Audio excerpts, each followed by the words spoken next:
at LC victory. The second wave will be on the second wave helicopter, which is also consists of one Black Hawk and one Chinook, and take off from the aircraft carrier to the LC. So we'll be doing back and forth for the air command. So the rotary wing will be delivering the first wave into LC, and when the first wave landed into LC, the second wave will take off and land into LC victory. When the first wave helicopter went back to the aircraft carrier, they will carry the third platoon from the aircraft carrier to the LC victory. Okay, so that is the initial phase. When everyone landed at LC victory, we will move to phase line 1. Please make sure you don't cross any of the phase line.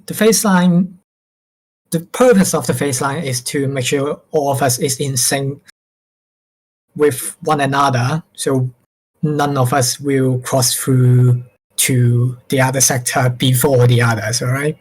Okay, so when we all reach phase line 1, I would say initiate phase 1. Then we'll split into 3 parts. For first platoon, you'll be attacking the north part of Saros, and for second platoon, you'll be directly attacking the middle part of Saros, and the third platoon, you'll be attacking the south side or southeast side of Saros. So the town is split into 3 parts. If I can zoom in here, this area are divided by the roads within Saros. So if you look over here, that's the main road that cuts through Saros, and there's also another main road that cuts through Saros. Make sure you don't cross into your friendly zone, so they can conduct a more consistent and more consistent operation in Saros. Okay, so that will be first platoon on the left, second platoon in the middle, and third platoon at the bottom. Okay, in Saros, we are expecting to see a resurface company from the AAF forces. And we should also keep in mind that there is also a mortar section within Saros or somewhere around Saros. If you see the mortar section, please take care of them. I don't want any of us getting bombed by the mortars, all right? Regarding utilizing enemy assets, like the mortars in Saros, you are more than welcome to use their mortars to fire at maybe the second objective, which is Teresa. You're more than welcome to do that, but when we initiate the second phase, please don't fire at Saros. Please don't fire at Teresa anymore. I don't want any friendly casualty or anything like that, alright? Once we have finished Saros, we will meet up at the phase line. Please let me know when you reach phase line 2 and you are staging at phase line 2. When everyone is ready for phase 2, let me just add one more point. So in Saros, there will be a 10 minutes break for resupply and replenishment from the carrier and from the ASS. So if you need any ammo, fuel, liquid, medical support, let me know, or let Dimi know, and he will be calling in the air support. So air supply into Saros. And he will organize the LC for the supply drop, so don't worry about that part. Okay, so when we finish Saros, we will be moving into phase 2. So phase 2, as I said, there will be 2 objectives. One of them is Teresa Town, and the other half is the AAC airfield, southeast side of Teresa. For the town of Teresa, it is a AAF stronghold. So we are expecting to see a large amount of enemy forces in the area, and probably in entrenched position as well. And that's why we are planning to have 2 platoons attacking Teresa at the same time. And for the remaining platoon, they will be attacking the AAC airfield. For platoon 1 and platoon 2, you two will be attacking Teresa. Platoon 1 will be responsible for the first half, the northern part of Teresa, and for the second platoon, you are responsible for Teresa.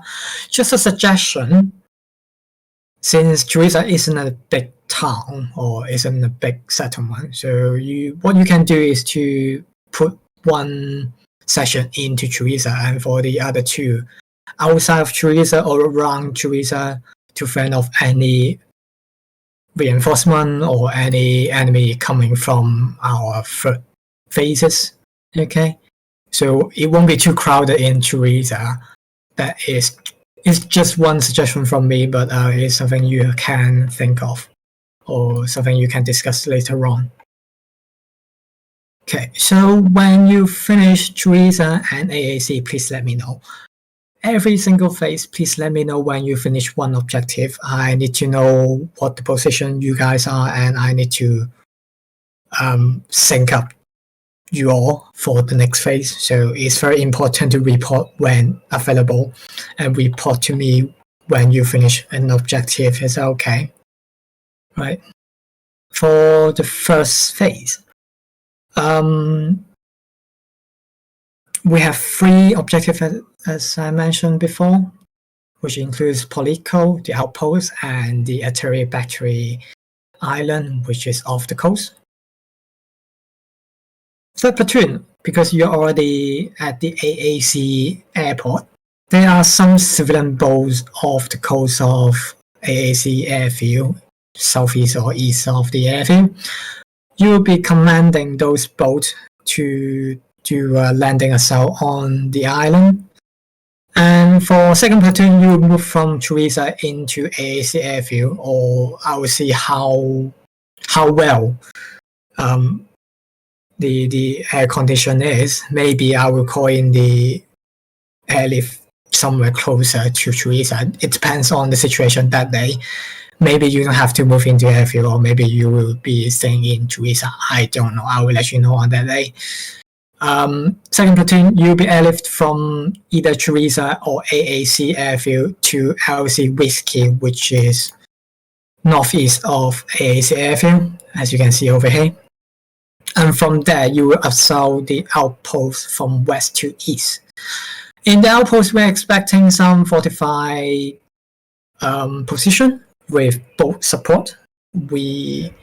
From earlier intel, we know that they have some mortar boats in the outpost and around the outpost. So please be careful when you are assaulting the outpost. Maybe there will be some patrol around the area of the coast, maybe south or north, during your assault pattern. And just to go back to the battery island, your task is to destroy 2 to 8 launcher east side of the battery island. They are all located to the east side of the island, so don't worry about being ambushed or being shot at by those launchers from the west side, because they are not on the west, they are on the east. I'm expecting you guys to either assault from the south side of the island or the west side of the island, depends on you guys. The island is mostly forest area, so there will be a lot of forestation, vegetation, and stuff like that. So those launchers on the east won't be able to see you anyway. Okay, and for Polico, this will be the task for Platoon 1. Platoon 1, you'll be attacking from Teresa into Polico in a straight line. Of course, as a platoon, you can decide what path or what route you'll be taking. It's up to you guys. It's just a general direction that you will be assaulting from Teresa into Polico. Polico is a small settlement, although it's bigger than Teresa itself, and we are expecting some better equipped soldiers in Polico as well. They are detachment from the detachment from the 7th Battalion, the AF 7th Battalion from the north side, and there will be some fortified location in Polico as well. So please be careful when you are assaulting Polico. Please let me know when you finish attacking Polico and secured a perimeter around Polico. That's phase 3. And regarding returning to the phase line 4, there are 2 plans. Either platoon 2 will take the helicopter first. It depends on which one finished the objective first, either platoon 3 or platoon 2.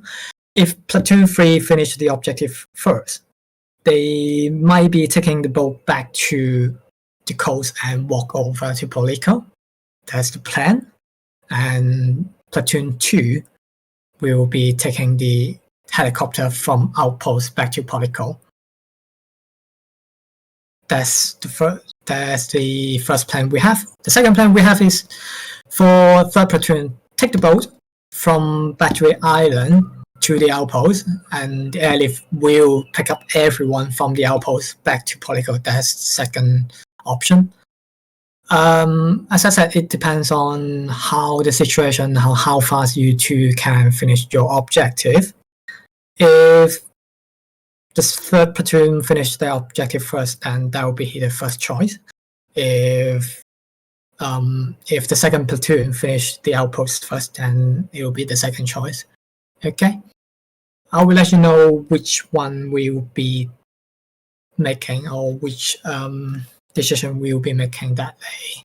It will be either one of them anyway, just to let you know. And from Polico, we are expecting another air supply from the carrier and from the air team, from the air unit. Once we are replenished, then we will cross through phase line 4 into phase 4. Phase 4, for phase 4, we are mainly repelling the enemy reinforcement from Laka or Agios. I can't pronounce it. Agios Dionysios. Fucking Greek. Anyway, we will be defending them from 2 positions: the Alicampos and Nichori position, and also Stavros. I fucking hate Greek clock. Anyway, okay. Stavros, Alicampos, Niakori, and Agios Dionysios. Thank you, Clark. That's why you're here. Okay, so we'll cross through phase line 4 into those 4 towns. Platoon 1, you'll be departing from Poliaco into Alicampos. And platoon 2, you go straight from Poliaco into Nichori, and then you'll be fending off the enemy from north side of Nichori. 3rd platoon will cross through Kalalaki into Nichori, south side of Nichori, then into Sapphoros, and fend off the enemy from northeast. Please bear in mind there is one point I want you guys to know, that when we attack these 2 towns, Alicampos and Nichori, we are expecting enemy air support, including their enemy chopper departing from AIA airfield northeast of those 2 towns, and probably they will have airdrop or parachute somewhere close to our position. I know we don't have any ground anti-air element, and we are not expect to receive any stinger for our members. So if you see any helicopter in the air, or if you see any air unit, unknown air unit especially, let Timmy know, and he will take care of that with the air wing. Okay. So that's how we deal with air threat on that day. And that's it for phase 4. Actually, one more thing for phase 4. Phase 4 is mostly infantry. They do have mechanized and motorized support. So we're expecting maybe BTR, BMP, that kind of thing, or maybe just some soft shell vehicles. I don't know about enemy air strength, but I'm expecting them to be using Mi-8 or Merlin or probably Mi-24, something like that. If you see anything doesn't look right, let me know, or let me know, and we will take care of them. Okay. Just to interject about enemy air strength, they feature a lot of helicopters that look very similar to the ones that we're employing. Okay. Most of the air defense that you guys will have is being managed by the Combat Air Patrol, which will be put up by the badges. Ground forces, unless you are packing your own stingers, which is at your own discretion, you shouldn't really be needing to worry about it. It is estimated that we're going to have air superiority over the AO. AAF helicopters look like, for those of you who've played or have seen Base Game Arma 3, which I hope is a lot of you, it's the Wildcat, which looks like a British helicopter. Same for the Merlin. And for their planes, it's the Swedish Gripen and the Czech L159 Alka. So for those fucking plane nerds amongst you, their planes look distinctly different from ours. Their helicopters look relatively similar to ours. So call it up to the company command, and it's their job to authenticate it then. If you think it's the enemy, call it out as the enemy, but try not to piss it off, because a helicopter can kill you a lot easier than you can kill a helicopter. Exactly. And be familiar yourself with our own assets. As I said before, we have Blackfish, we have F-18, we have Blackhawk and Chinook. So we don't have any Wildcat or any Merlin. So if you see any Wildcats or any Merlins, that's roughly 50% those are the enemy, and we don't send any air support or any air element that close to the front. So if you see them, let him know, and he can call in air support to the area and deal with the air threat. Okay, so that's the air plan. So that's the battle plan. Is there any question you want me to answer right now, or do you have any urgent question about the plan right now? Let me know, and I will try to clarify some of them. Are we going to have a platoon level brief after this?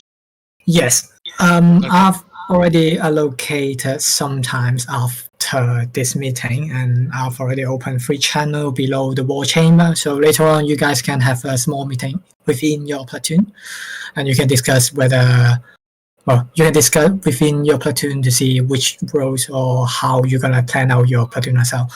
That will be up to you. This is only a company battle plan.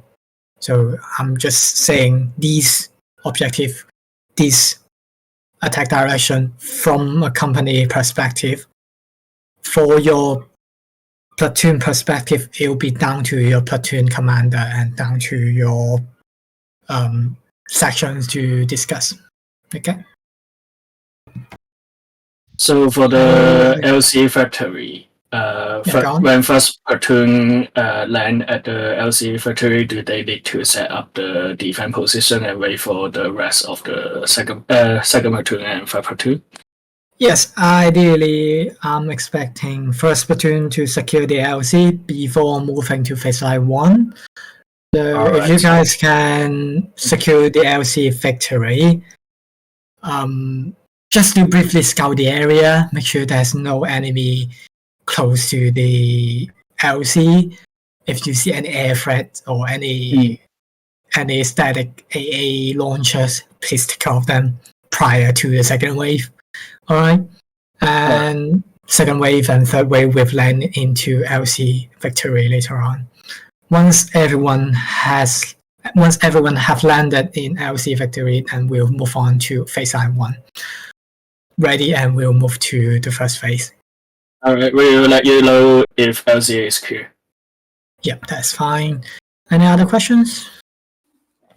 For Platoon 3, after we finish the phase 3, we're moving to phase 4. Is there an objective rally point where we can gather? Because I'm seeing we're traveling a long distance from the island to the Katalaki village, I think. Yeah, that's the Katalaki village. Yeah, sorry, so are you saying from the Battery Island to Polyakko? Yes, the Battery Island. Right. To Polyakko. So, as I said, there are two options. It depends on the situation that day. For the first option, if you guys finish your objective earlier than second platoon, which is the one responsible for the outpost, you will be taking the boat from your Battery Island to the coast and walk from there into Polyakko and meet up with Platoon 1. All right. Actually, that's Second option is from Battery Island, take the boat to outpost, and you guys will be airlift from the outpost to Polyakko. Right. Okay. That answers the question. I just want to know, where are we gathering for phase 4, which is Polyakko? Yes. Ideally, I'll be setting up the LC, which from what I see right now from the terrain and from the map, it will be somewhere roughly southwest of Polyakko. That will be the LC for regroup point. And we'll get replenished and resupply before moving to phase 4. All right, copy. Okay. Last Any other question questions? from KTDG. Yeah, go on. So we're eyeing on being a organic sniper / reconnaissance element for either company or platoon level. Just wanted to ask if you'd prefer us to be organic to what we're currently slotted in right now as first platoon, third section. Actually, that's a question I need to ask. The JOS and CATTEC, you guys decide which one gonna be take command in the third platoon net or the platoon HQ. Because if not, just a suggestion, maybe Kailis can take care of the platoon HQ. It's up to you guys. As I said, I'm not dictating your decision and your judgment right here. So if you guys can put in someone in the third platoon HQ, that would be perfect. If not, maybe Kailis can do third platoon HQ. Just see how you guys getting on. Kailis cannot do third platoon HQ. Maybe we can sort out in platoon briefing later, maybe. Okay, that's fine. Yeah. All right. So since Kailis already expressed that they are not willing to take part in the third platoon HQ, Kailis will be attached to BOWHA. So you'll be under first platoon. And I think Marco and Potato, which will be the first platoon, will be the first commander and second commander. So they will discuss with you guys what they want you to do or what they want you to do on that day later on within the platoon briefing. Is that all right? Yeah. Cool. Thank you. Okay, right. Any urgent question or anything you want me to answer right now? Please let me know. If not, we'll move on to the next part. One more thing for about the naval missile. Yes. Are we going to use it during the mission or? Yes. So for naval gun or naval missile, the procedure is you guys will be calling into HQ. not DME. DME is the air controller. I am the fire support controller. So you'll be calling into the HQ net, which is Zodiac, not Diplomat. Diplomat is DME's call sign, and he is on long range frequencies 46. I'm on 45. So if you have anything regarding fire support and your platoon progress, contact me on 45. Contact me on 46 for any air-related matters. And I will relay the air mission to HighCom, which is Clark, and he will be sending out those fire missions to your target location. All right. Yeah, so any artillery fire missions requested from the fleet, as Grayson has said, they go through him to me, and then I'll send them out. You'll have shells and you'll have shells and cruise missiles available. Don't worry about providing a laser designation for the cruise missiles. Unfortunately, Armor 3 doesn't seem to realize the fact that cruise missiles can be GPS guided because the missile knows where it is at all times. So so I will be firing at whatever grid reference or marker reference I'm given. Okay, so is that okay? Does it answer your question, Marco? All right. Thanks, Kirk. Grayson. Any more questions? Grayson, can you go look at Baseline 3? Baseline 3. Yeah, yes. Baseline 3? Yeah. Just my suggestion. Wouldn't it be better for for the Baseline 4 to be extended forward a bit and then have that town, what's that, Katalaki in Phase Line 3, because there would be a better staging area for attacking the other towns in the north. Yes. Because if we start from Polacco, the area from Polacco to Katalaki is an open ground, and staging from an open ground, it's quite a bad idea in my opinion. What I can do, because we will be moving into different directions. What I say, that's fine. That's fine. Absolutely fine. So what I would say is, I'll be taking. Sorry. Let me just rephrase that. When Platoon 2 and Platoon 3 got airlift or went back to Polyako, I will send you to Platoon 2 and Platoon 3 to Katalaki. So you will be stationed from there and initiate Phase 4. Is that right? Oh, okay. Sure. So either way, you'll be coming back to Polyako because I want more concentrated point for supply drop, and so you guys can replenish and resupply before moving on to Phase 4. Okay. So what I can do, the Phase 4 will be readjust again later on if I have the time. For Platoon 2, Platoon 3, you go back to Polyako, resupply, move to Katalaki, staging, and when I initiate your assault, you just move from there. How does it sound? Yeah, that sounds okay. Yeah. Okay, right, wonderful. So that's the plan right now. I will change that later on. Any more questions? Yeah, we have a lot of questions in the section. Go on. From the fact section, you can answer that anytime you want. But mostly is my very big concern is the Arsenal and the role is and all that kind of stuff. So I can finish up. That's fine. For Arsenal and role, we'll answer that after I finish the radio comms and the rest of them. Then we'll move on to those questions. All right.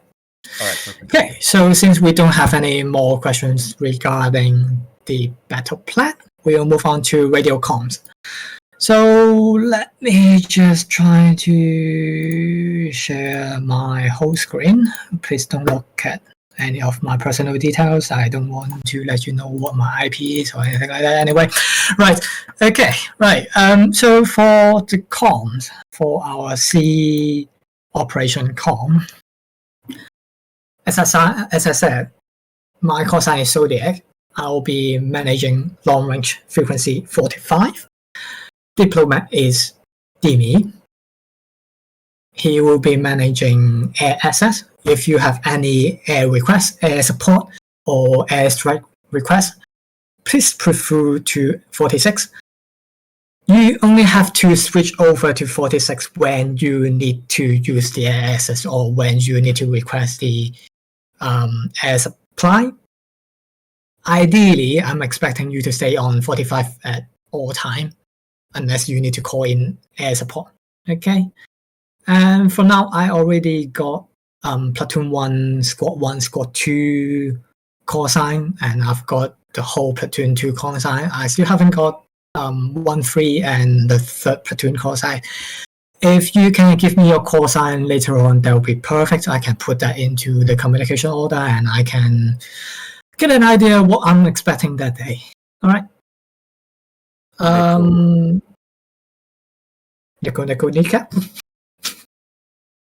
Yeah, we have cat tag here, so Neko is proper. Yeah. Neko. Yeah. Sure, let's go with that. Sure. Let me just double check what a word of advice referencing the COMOD. Guys, for those of you who are going to be on long-range communications, that'll be section commanders, unless you're delegating it down to somebody else, platoon commanders and platoon signalers, and anybody in company. It sounds strange, but if you have a second monitor, keep it up on there. If you have a notepad or use like the notes application in your phone or something, keep a note of these call signs next to you. There's a lot of diverse ones. We are trying to keep call signs where there is a defining part that is different from everybody else. For example, 1st platoon being Rampage, Saber, Archer. That's good. Half of the word is different. Same for 2nd platoon with their Berlin call signs, being with platoon being Berlin itself, then 1, 2, 3. Those are defining differences. If you see an existing call sign, try and avoid picking a word that is either difficult to pronounce on the radio or is far too similar to an existing call sign. For example, somebody with Archer, you don't want to go with like Barker or something. It just sounds way too similar. And considering that for the company command at least, everybody's going to be sharing the one frequency to get in contact with company, and it'll be the same with your devolved platoons. You don't want squad 3 trying to contact you, but as you're trying to respond, squad 1 answers because their call signs sound very similar. So if you are coming up with your own, I recommend picking words that are not too similar. Otherwise, communication's going to break down rapidly, and that's when shit hits the fan. Yep, and one more recommendation. Avoid using the same first character. So let's say we have R, we have S, A, B, and N already. So please avoid those words. Start with that character. So what we have, like, you can start with G, golf maybe, or something like that. That'll be perfect. That's fine. And if possible, can I ask you guys to choose a call sign with at least two vowels? So let's say Zodiac, there's O and A.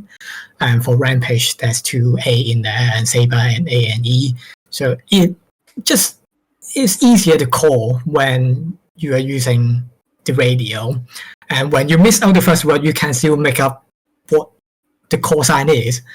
If you only have one vowel, sometimes it's easy to miss out the call sign, especially, TFAR isn't that good sometimes. You can skip the first second and then jump into the message. So if you have 2 vowels, it'll be easier to communicate for everyone.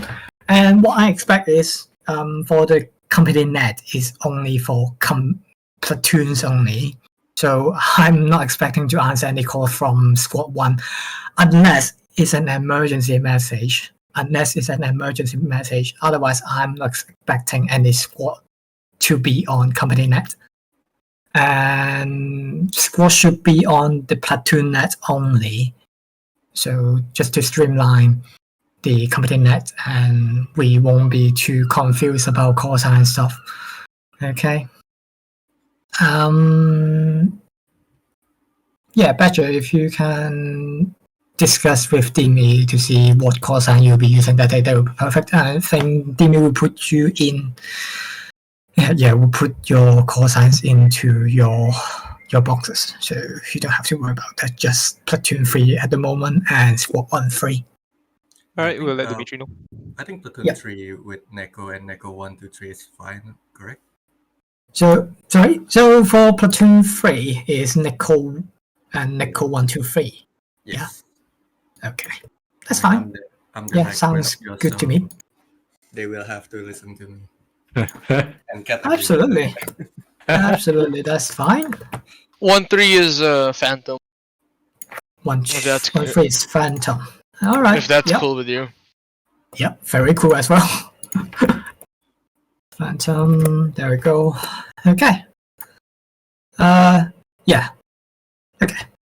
And Clark is Monarch. You won't be calling Monarch unless I'm down. Hopefully I won't. And that's about it. That's the communication order. For now, I will go through the radio communication guide with you all.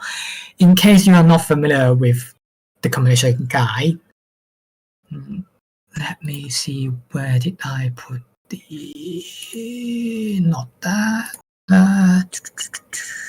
for the innovation, there we go. Okay, so this one here is the communication guide for that day. It gives you a brief idea of what to say in the net if you need to call in air support or if you need to call in cars or something like that.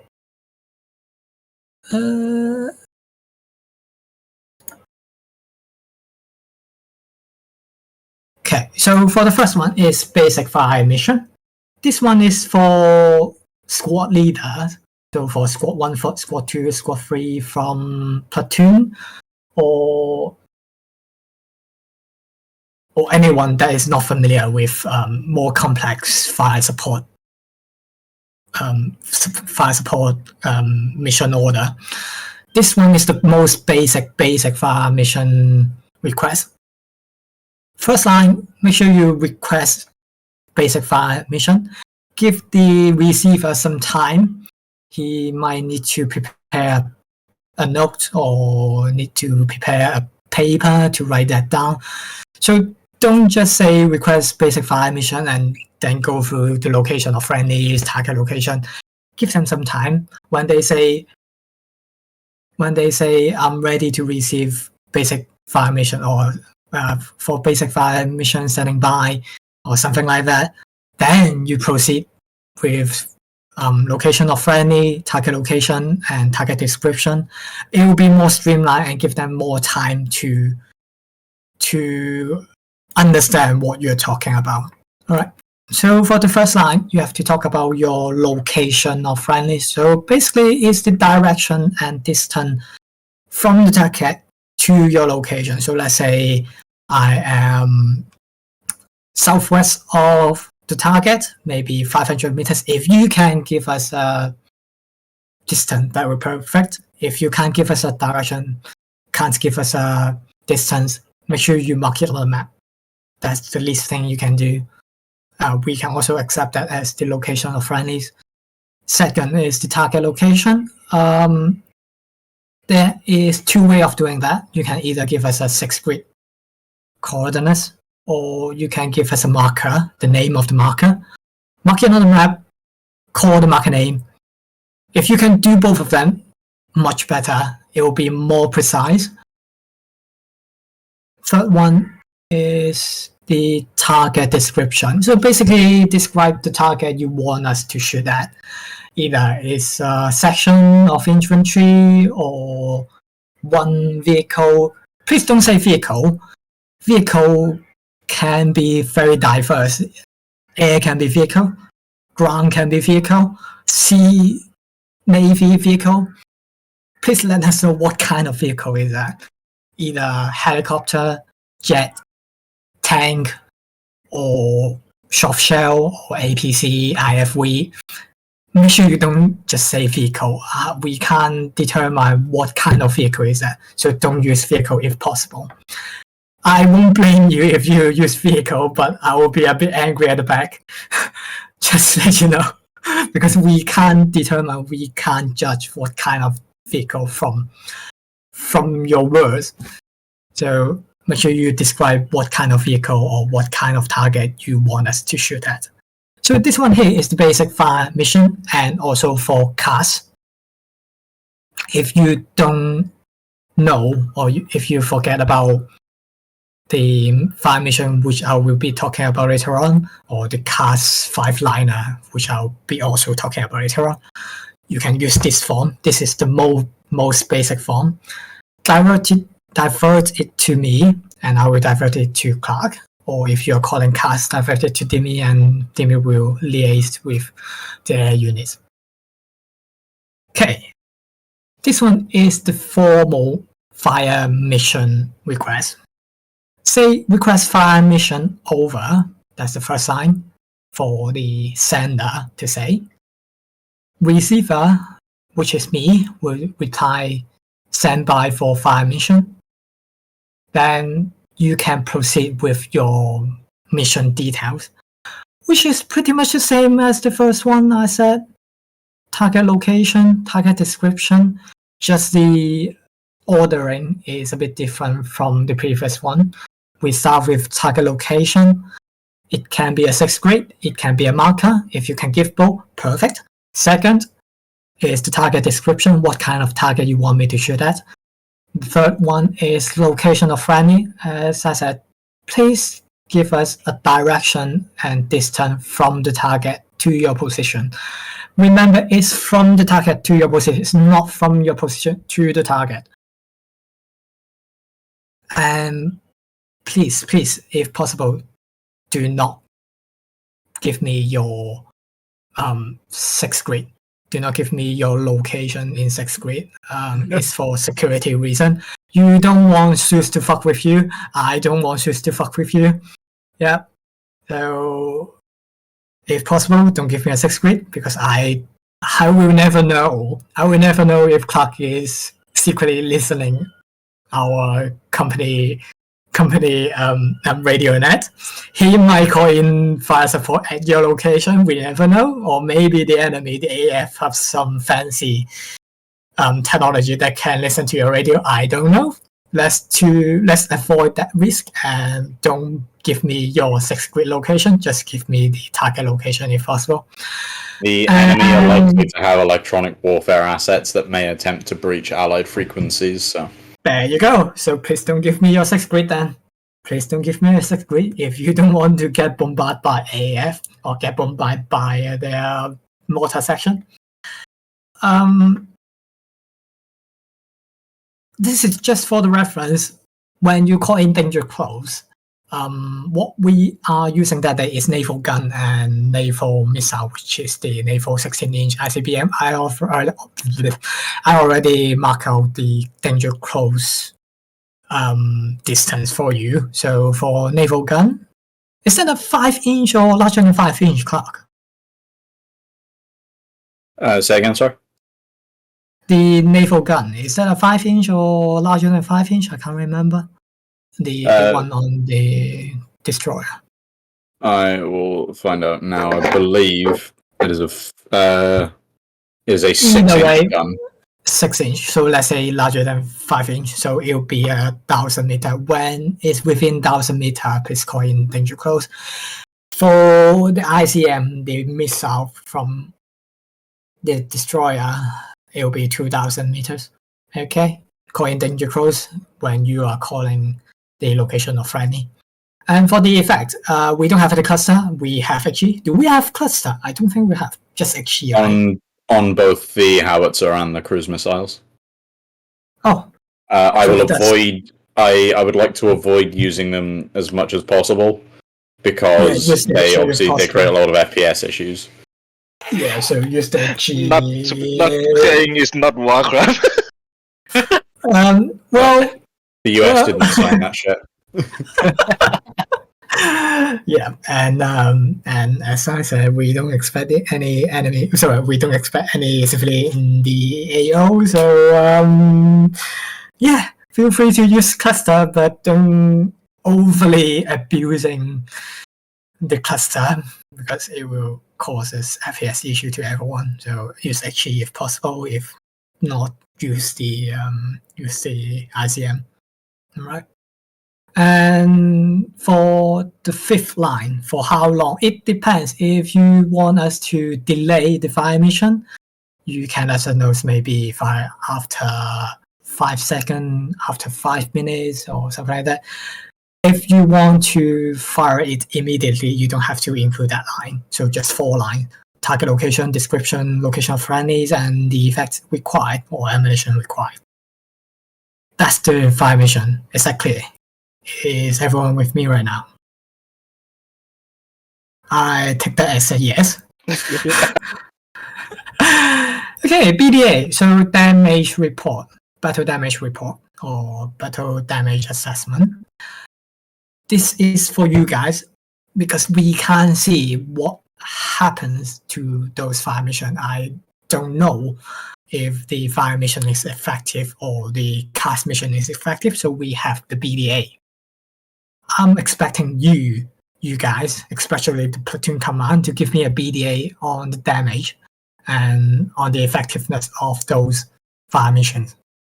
Tell me damage report, and I will say standing by for receiving or standing by to receive. Say the effectiveness first, on target or target miss. If you want us to fire again, give us a correction, add, drop, left, right, and make some bold correction. It can be 50 meters, add 50 meters, drop 50 meters, left 50 meters, or right 15 meters. Use 50 as a guideline in case we miss that a lot. Hopefully we not. And third line would be the fire mission status. Repeat. Please don't say repeat in a regular conversation. That's only for fire mission. If you ask someone to repeat a message, we are expecting to repeat the fire mission. So if you want someone to repeat a message for you, say again, or can you say again? Don't use repeat no matter what. Because if you say repeat, I will fucking fire at your position. Alright.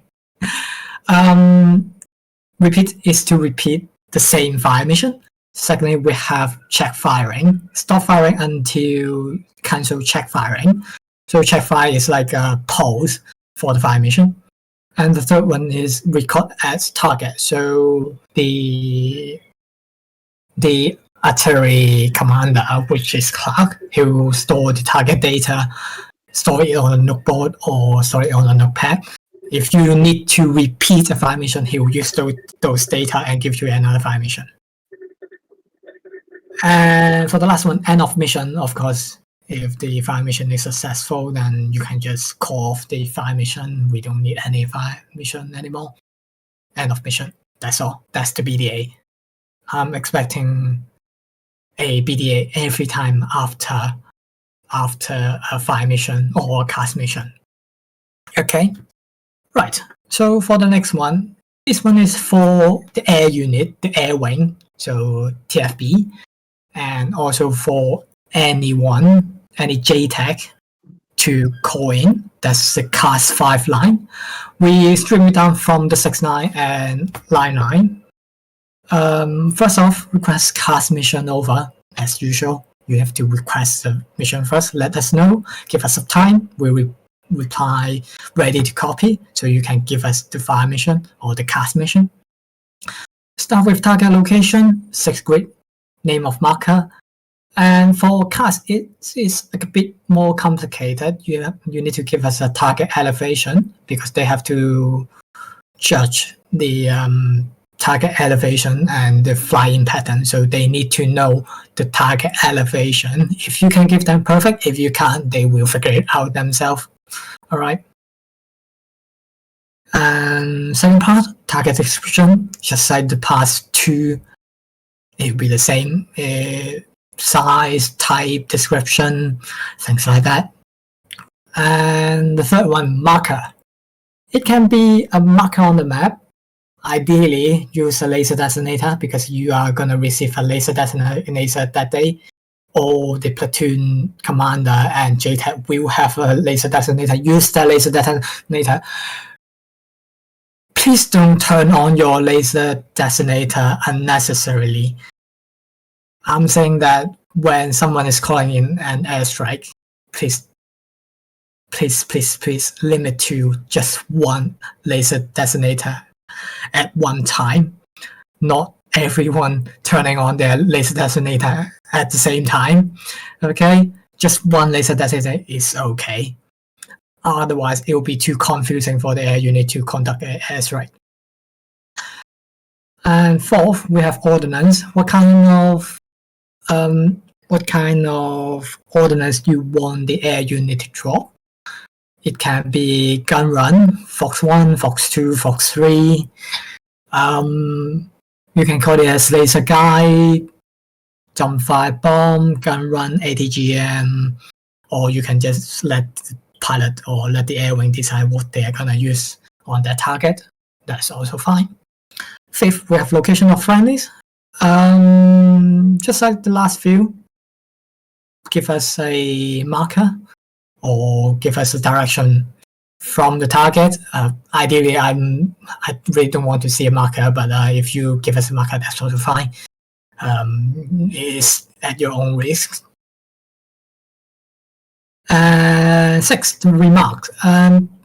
Because, as I said, it's a bit more complicated for the cars. They have to design the ingress and egress, so they need to know how to enter the AO and how to exit the AO.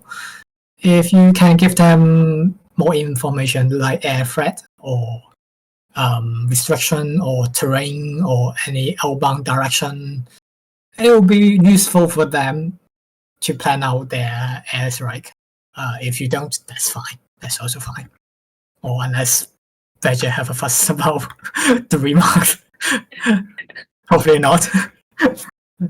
Do you guys have a fuss about the Just give a remarks? proper ingress and egress prong, otherwise it may be. Well, yeah. And okay. I trust you guys, Badgers. I trust you guys. And okay, so this one is cast check-in. This is for pilots only. I think Dimin already went through it with you guys, so I'm not going to repeat myself. We'll skip to transport and supply requests. This is the request from Platoon HQ. Sorry, not Platoon HQ, from Company HQ. So I'll be calling it those line for air unit, or Dimi will be calling in the request. So Platoon, unless you urgently need supply, let me know, or let Dimi know, and he will call it in for you. Otherwise, we'll deal with all the supply requests. So you don't have to care about transport or supply. Or actually, transport might be. So for transport, second platoon and third platoon, you guys are gonna be airlift from the outpost and air battery. So, well, actually, no. Second platoon most likely. You guys will be airlift from Teresa into LC. Oh, I forgot the name. LC Whiskey. Yeah. LC Whiskey. So you're gonna use that transport request. So maybe you have to take a note on that one.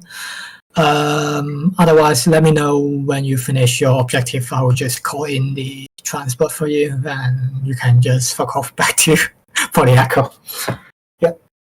And that's about it. That's the radio communication. Is there any question regarding radio communication? Is there anything not very clear that you want me to clarify, or any question you want me to go through it again or something like that? Please let me know right now. Question from Joss. I think I missed the part where I should get to Zodiac first, which is 45. Let me clarify that part. Yes. More fire mission, yes. From me to Clark. If you are calling in airstrike, go to Dimi. Dimi will liaise with the air unit. Anything related to ground, let me know. Okay. So basically, I'm calling Zodiac and Timmy. I'm calling Timmy for close air support. For air stuff. Yeah. Yes. Do I relay the 6-liner and 4-liners to Zodiac and Timmy, or how? How does it work?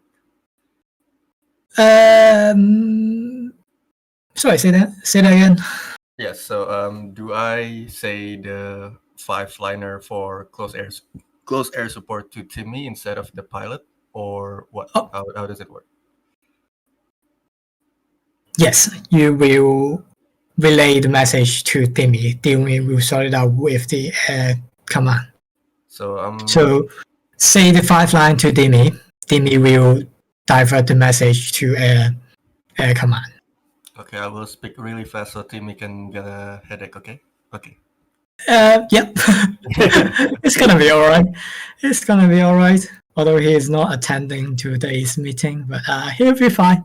He will be fine. Yep. So this is the cast. This is the cast related to Demi, and they will sort it out for you. For 5 mission related to me, and I will relate to High Command. So for the resupply, if not necessary, we don't need to call, right? Yeah, unless you urgently need supply, let me know. Actually, not let me know, let Timmy know, and he will try to sort it out for you and manage it for you. If it's not urgent, Right. I will mark it on my notes and I will call it in for you after you finish your objective. But at least at the phase live we have one resupply, right? Ideally, we will have first resupply in the first town, which is Saros. And then we have second point of resupply at Polyacro. Okay. That's fair enough. Any more questions? Oh, fantastic. Right. Okay, right. So we almost come to the final part of our meeting, which is some FAQ and stuff like that. Is there any question related to the whole operation? Anything you want to ask right now, please let me know. Let me just have I got something about the mod. I'm not sure if it's too late to share that. Is it the enhanced movement? That one could be an improvement, but it's okay if you don't want to change it to, Okay. There's bugs from it for some players. Yeah, I know. We noticed that before in my team as well. But because it's too late to issue a new models again, so I think we will run with what we have right now. For that issue, the last time the solution we found last time is to log out the game and log back in again, and the issue should resolve itself. So if any of your member encounter the movement issue, just log out to the main lobby. I mean the multiplayer lobby, and log back in. Yeah, okay, that should be fine. And log back in. Yeah. So if it happened mid-game, as Clark said, there will be a respawn point at the platoon commander. So just respawn at the platoon commander, and you'll be fine. Just to interject, if you do have to abort out or you get disconnected or anybody crashes for any reason, inform your members to spawn at the aircraft carrier so they can grab their equipment again. Okay? And then I will teleport them back in to their sections. Okay? This will require that member to be a little bit proactive in their messaging. I'm going to need them to put in the chat something like, I'm good for teleport to, and then the name of the person I'm teleporting them to. I don't know you guys too well. I don't know you guys too well. I've not played with the majority of your group before. So I'm going to need the actual names of the people I'm sending them to, because to put it gently, if there is a mistake on their part of who they, whether they tell me or not, I'm not going to have the time to correct it. Right. Okay, so that's the answer for you. For the cat tech. Yeah. Okay, let us just go through the FAQ sections. Right. So the first question from cat tech a long time ago: what equipment are we using, Clark? Are we expecting a limited arsenal, or are we expecting a whole shit or something? I'll jump into the back section myself, so you don't have to read it out. Right, CatTac, equipment for you lot. Let me just get the fucking Orbat up. Right, CatTac, you are 3rd platoon, so obviously that kind of breaks from the Raw Marine, US Marine thing. I'm going to chuck you guys down as Royal Marines. Okay, so you're going to be using British equipment. KTDG, you are 1st platoon, so you're also Royal Marines. Okay. Kalov, I know you corrected and answered it yourself, but just in case anybody doesn't know, yes, there is a battalion structure, so you can see who's who and who's where. So that is available. JOS Cord, respawn and reinsertion system. Okay, so respawning will be on section commanders and platoon commanders, as well as the company commander. I request that you spawn within your own sections. Just because, for example, let's say Potato here dies, and his squad leader is Marco. I want him spawning on Marco, not in other places, okay? Naturally, if your guys spawn in elsewhere, it's going to create a lot of confusion. They're not going to know what's going on, and that's when people start getting fucking emotional, okay?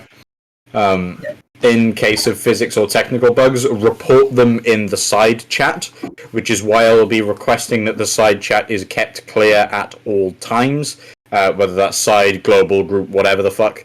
Oh, group less so, because I'm not going to be in your group. But I need side and global clear at all times for requests to the Zeus. Again, I don't have everybody on my friends list. I'm not going to be in direct radio communication of everybody. It'll be a lot quicker if somebody gets armored, or if somebody crashes or any shit like that, to inform me through the side channel. Okay? Yeah. Due to the secondary Zeus dropping out, it is just me Zeusing this Asian op. So if the side channel starts getting clogged, I'm just going to start ignoring it, because I'm going to be focusing on the rest of the mission, which naturally makes it a bigger issue for those who actually need a hand. Yep. So please keep the side channel clear.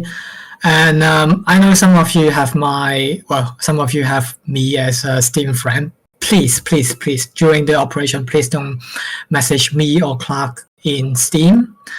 If you have any requests, put it inside channel. We are not expecting to reply to any messages on Steam. Okay? Yeah, it opens up a dangerous precedent of, barring myself and Grayson for this Southeast Asian op, there's going to be 118 other people. Imagine if every single one of you start bombarding our fucking messages. Me and Grayson are going to be like at the end of Halo 1. And it was just going to be like, hold me, baby. Yeah, we're going to cry at the corner, Clark. Yeah, precisely. So the operation mission question about the arsenal and the loadouts. You are not free to pick your gear. Equipment is being provided. It is an ace arsenal that will be set by myself. About half of the kits have been finished. The other half are getting completed over the next couple of days. The arsenal will be limited, so that only stuff taken from the actual equipment itself can be brought along. The reason for this is we do not want to give any individual group any unfair advantage over each other when it comes to enjoying the experience. That even applies to the European groups and the host groups as well. Usually in my unit, I tell my men to go off and sort their own shit out, but that is not the case for this operation. They're getting their kits given to them just like everybody else. It's in the interest of fairness and balance that we are doing this, so that everybody has a fair opportunity to do the jobs that they've signed up to do. For JOS, just a side note about mod. We already have a list of whitelisted mods. Please don't bring any other mods into the server. The server has server keys, So if any of your members bring in mods that is not whitelisted on our mod list, they will be kicked from the server right away. Okay? I'm not expecting any personal arsenal or something fancy or something OP in our game. If we discover any game-breaking mods or any game-breaking mechanism, I'm sorry, but your whole team will be punished. Okay? Quick question following the limited arsenal. Will we get a chance to be given the arsenal whitelist ahead of time so we know what our equipment's gonna look like? From me, this is from me. So I know Clark is still sorting out the mission file. Ideally, I am expecting to receive a mission file hopefully earlier this week or somewhere maybe today or later on today, anything like that. I will try to set up our server, the build-up server, as a test base, so everyone can get into our server, sort the kit out and something like that. So for the opening of such test server, I'm expecting to open our test server on this coming Thursday.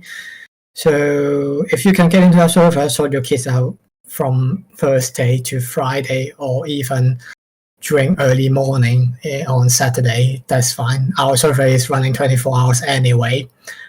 Except we have a mission on Friday, so there will be 2 to 3 hours downtime on Friday.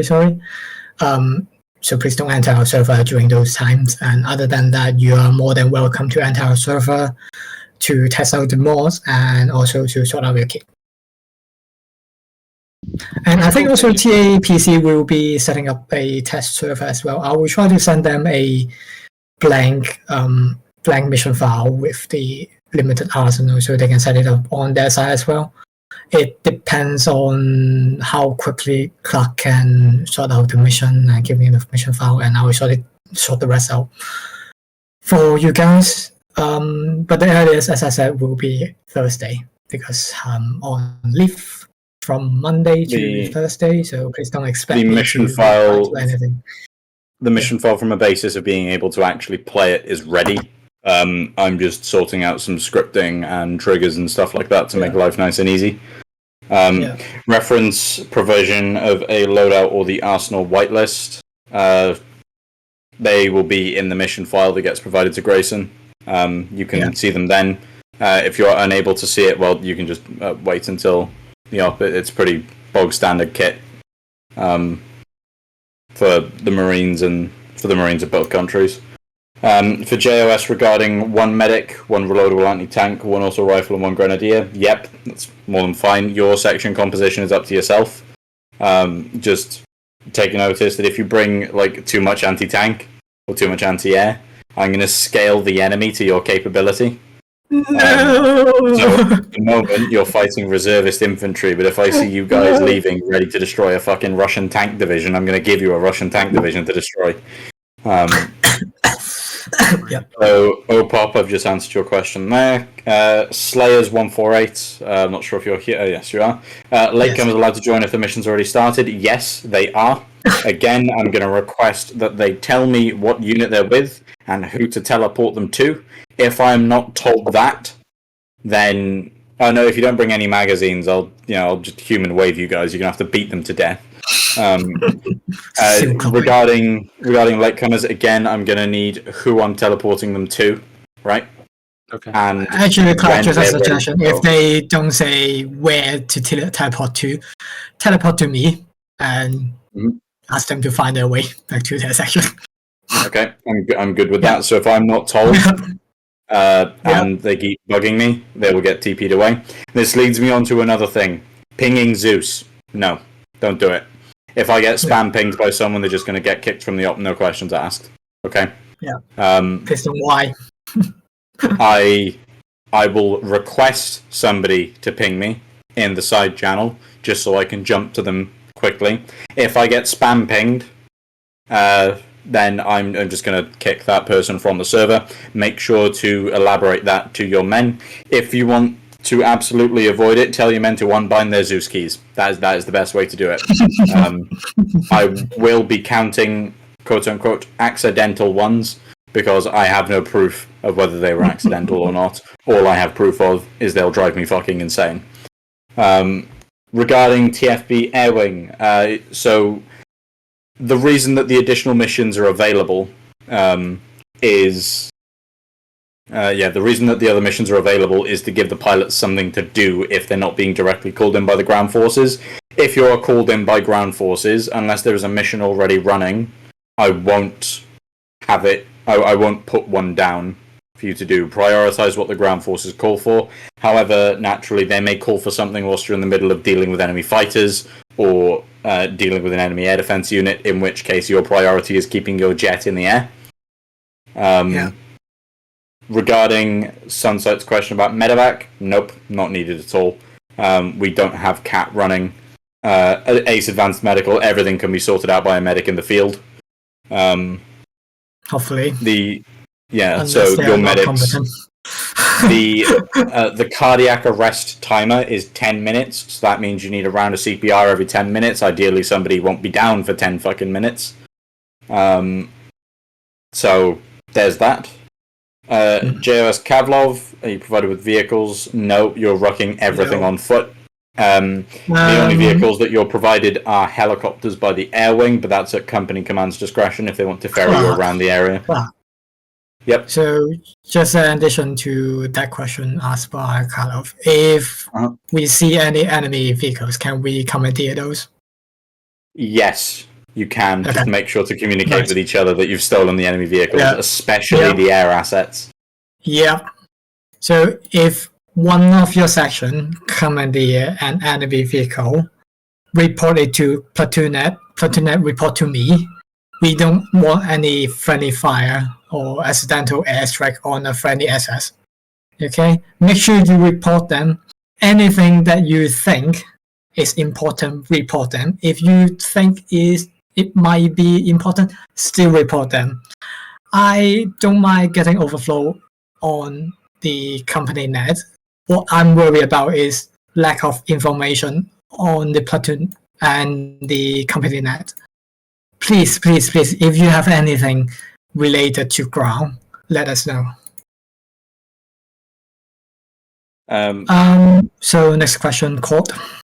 Yeah, so Cord, regarding that, yes, it has been taken into consideration. If impact on the server and the clients is too much, it'll be getting rolled ahead to early morning. That will be given. You'll be given a warning message in chat with about 10 seconds for people to get their night vision turned off so you don't get flashbanged. If enough FPS, or if I notice the server is tanking a bit, again, it will be rolled forward. Anybody who's injured during the blackout time, quote unquote, will be Zeus healed appropriately where and when possible. That is not a guarantee. That is not a Clark seal of approval. It is a potential. Okay? Ashton, that question is unknown by battalion headquarters. So we don't know. We don't have that intel for now. So about the enhanced movement rework, it is cutting it a bit close to the wire to add a new mod in. I will talk to Grayson over the next couple of hours to decide if we want to do it. Whilst we understand that there are some issues for some users, we are 6 days out. Yeah, just to let everyone know, because if we want to change mod list, it's not just us. It's about 200 players. They might need to reload their mod list, so it sometimes can be an issue. So that's why we are a bit reluctant to add any more at this moment. I will try to discuss with Clark and see if we really want to put in the rework in our mod list. But it will take some time. Sorry about that. Apologies from my side. Visual gameplay difference for user using different mod presets. This isn't a PvP match. That would only really be a consideration if we were doing player versus player combat. We're not. we're all against the AI here. And because we are all rolling with the same view distance mod, so the view distance should be the same. Of course, you can adjust it yourself in the setting menu, but it won't be giving you the majority of advantage. The majority of infantry combat will be taking place within a kilometer. If people's computers can't handle 1,000 meters in Arma 3, I'm surprised they can boot the game. Regarding RHS weapons versus vanilla AAF AI, that is true if we didn't have one of the mods active, which is where I can adjust the coefficient of the enemy's armor, which has been brought into line so that RHS weapons are in fact effective against the vanilla AAF.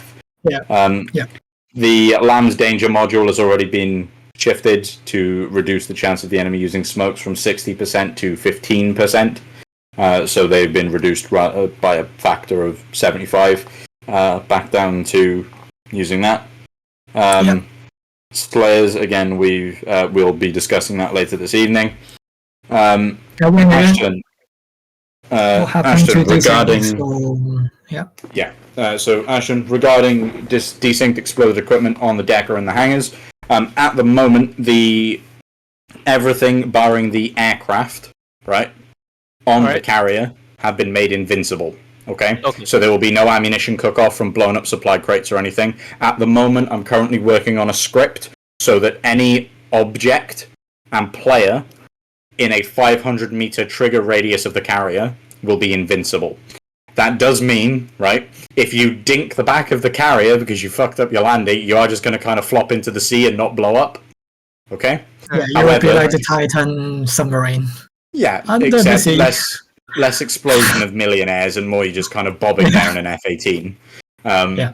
Regarding if that happens, put in the side chat and I will teleport you back onto the carrier. That jet will be considered as lost. But the script that I'm working on at the moment should hopefully mean that even if somebody fucks up a landing, rams an aircraft, desyncs, whatever, nothing should blow up on the deck. I've also turned off ammunition cook-off on all of the aircraft on the carrier, just in case the script doesn't work. Okay? Alright. I've not disabled damage simulation on the aircraft, because that means that every time you guys take one off, I've got to turn it on, and every time you land, I've got to turn it off. Which, without a second or third Zeus around, makes life very difficult for me. So damage is on, but ammo cook-off is off. All of the resupply stuff is invincible, as well as the towing and ploughing aircraft. The base game NATO IFV with the ram, the plough on it, is on the carrier so that you can ram wreckage off the deck if there is wreckage. If I can get the script working, hopefully there won't be. I believe the Nimitz has a crane that lets you reset the wires and also carry around wreckages.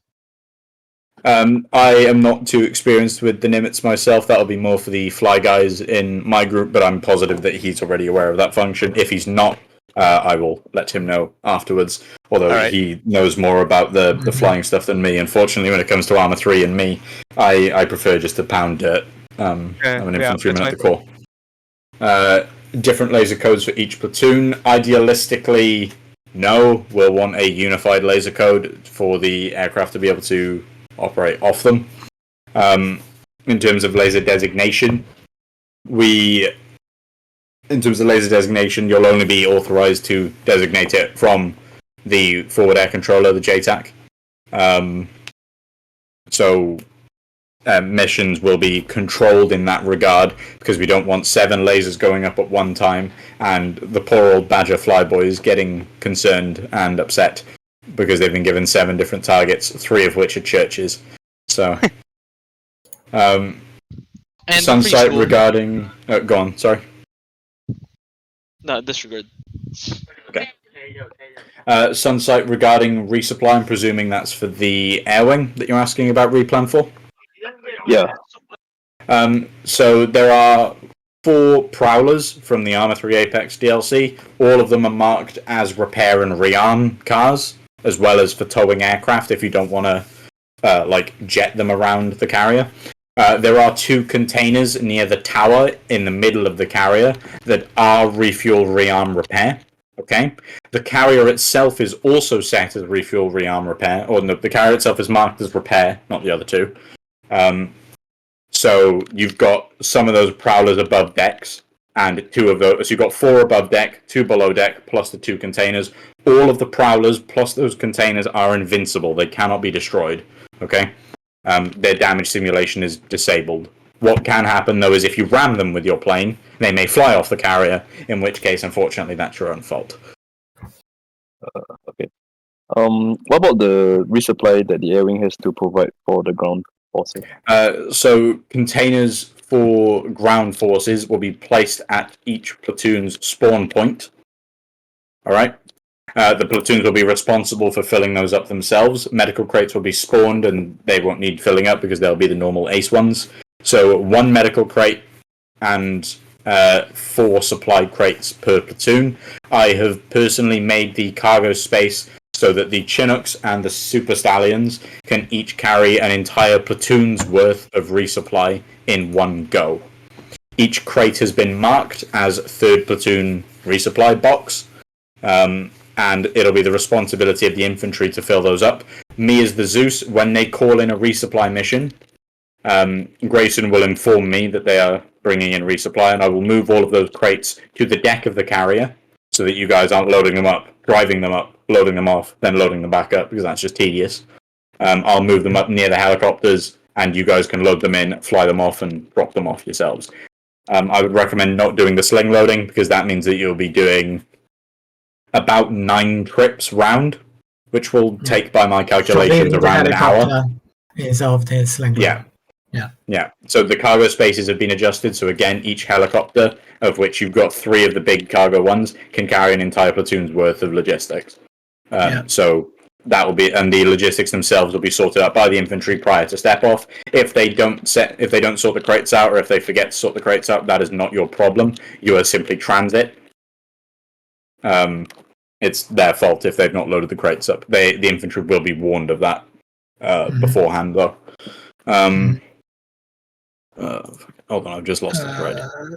Is at Bay Hill? Yeah, that's been covered. Where is the server located, Clark? So the server that we'll be playing on will be temporarily relocated to Singapore. Wonderful! If I can manage to get it relocated to Singapore without incurring extra fees. The reason that I picked Singapore is it balances my own ping, being the primary Zeus. I'll be sat at about 200, which is workable for a Zeus. And it also puts us in proximity of the vast majority of the Asian groups. I know that we have several from Indonesia and Thailand, so you guys will be the best off. Regarding those from Taiwan... Yes. Oh, there we go. We've got TFB from Singapore themselves. Regarding Taiwan, Hong Kong, and the CALIS, the Southeast Asian group in general, you guys will hopefully have much improved ping as opposed to trying to connect to bloody London. Our server is in Singapore as well, so we are used to that. Calov, regarding if people need to leave early, that is more than fine. If people need to leave early or join late, that is okay. I understand it is a long mission. The reason that the mission is so long is to account for Armour 3 fuck muppetry, as I'm sure every single person in here is well acquainted with.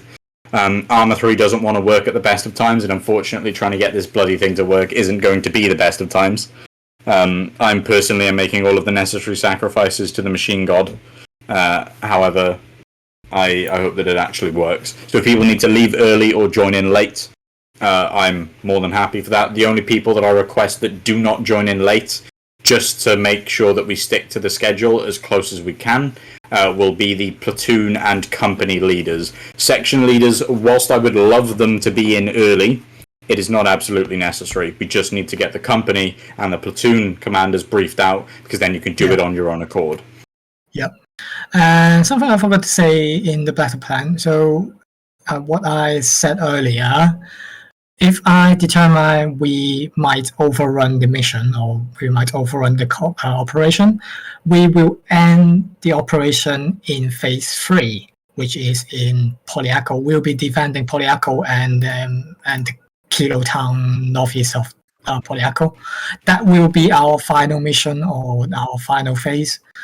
I will be judging whether we have enough time for all the phases or not.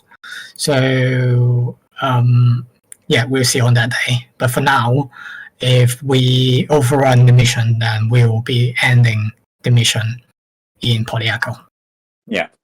The aim that I'm going for is about 4 hours total for the mission. Yeah. The reason is the existence of the hard end is it's not what I'm aiming for. That is when we absolutely need to stop. Because me and Grayson need to go and get dinner before we play for the Europeans and the Americans in the evening. Idealistically, we'll want to be wrapping up at about the 3 hour 30, 4 hour mark. 4 hour 30 is the end of where I'd like to finish, and 5 hour is where we have to end regardless of where we are or what we're doing. Okay? The one thing that I'd like to bring up is debrief. Obviously, it's very customary to do this at the end of operations. Naturally, I appreciate it is going to be rather late for you Asian fellows. It will be midnight. And myself and Grayson need to practically immediately jump on preparation for the next stop. Personally, I'll need to sort myself out food and have a cry before I get ready for the next phase. So we're aiming for about 3 hours. 3 hours at the minimum, 3 hours 30 to 4 hours ideally, and anything after that is kind of borrowed time. Yeah. So for Asian time, we're aiming at ending the op at midnight. That will be the ideal one. If we overrun, that will be 8:30 midnight. So that what I'm saying is GMT +8. Sorry for Thailand guys, you have to minus 1 hour. So that will be 11 for you guys. Anyway, that's what we are aiming for. We won't be running over midnight past. Oh, sorry, 8:30 midnight. Okay, so if we go past 8:30 midnight, it will be a hard end. Okay. Yeah, that'll be sorry guys, regardless of where we are now, the server is being shut down. And X, regarding debrief, if we finish on the earlier side of things, I would prefer that representatives all jump back in here into the round table so we can have a relatively quick discussion. If we finish towards the later end of things, again, we understand it is rather late for you fellows, and also we have lots of preparation to do, and we also need to eat. So if it goes on the later time, we will do an in-text debrief over the next couple of days in the War Chamber SEA, where I will encourage people to bring up what they liked, what they didn't like, what they'd like to see in the future if we do another one of these, and if they want to do another one of these. Or if you hate us. If you hate us, me and Grayson can go into the back of the bike shed and treat ourselves like your average Soviet colonel. Okay, no problem.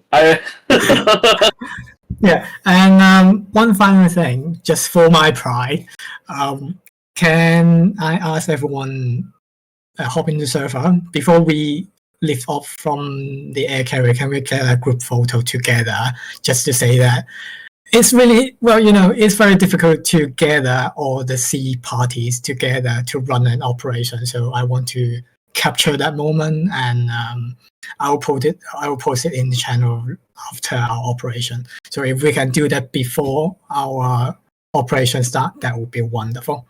So what I'm saying is maybe roughly at around 7:45. We'll take a group photo and then we'll touch off. Family picture. Family picture.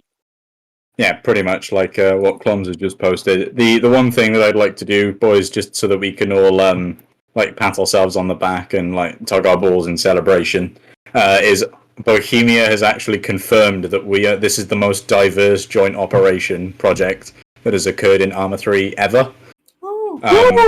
So thank you all so very much for committing yourselves to this.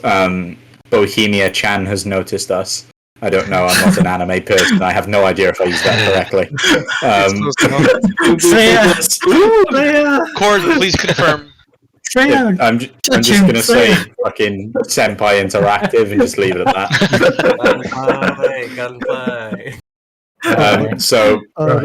The last thing that I would love to encourage is I want as many fucking screenshots out of this thing as possible, please, boys. If people are recording, I would love to have links to their videos afterwards. If people are streaming, could you please send the links to myself or Grayson? We'll announce them to the rest of the Discord. Hopefully it should boost their viewers. Yeah, and if you can post it on the Game Media channel, just a few channels above us, put it in there. And it's one way to work it. Yeah. At the very least, it means that any streamers or YouTubers or whatever the fuck in your groups, they just get that extra little bit of exposure. For example, the trailer that Grayson put out the other day, the one that Bohemia put a link to directly, has already nearly hit 1,000 views. So we're doing good, boys. We're doing good, boys.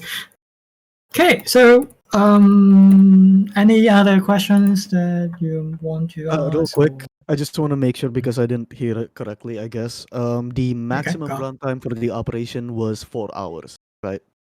So if you check in the SEA channel, Karlov, I will ping you with the itinerary pretty much.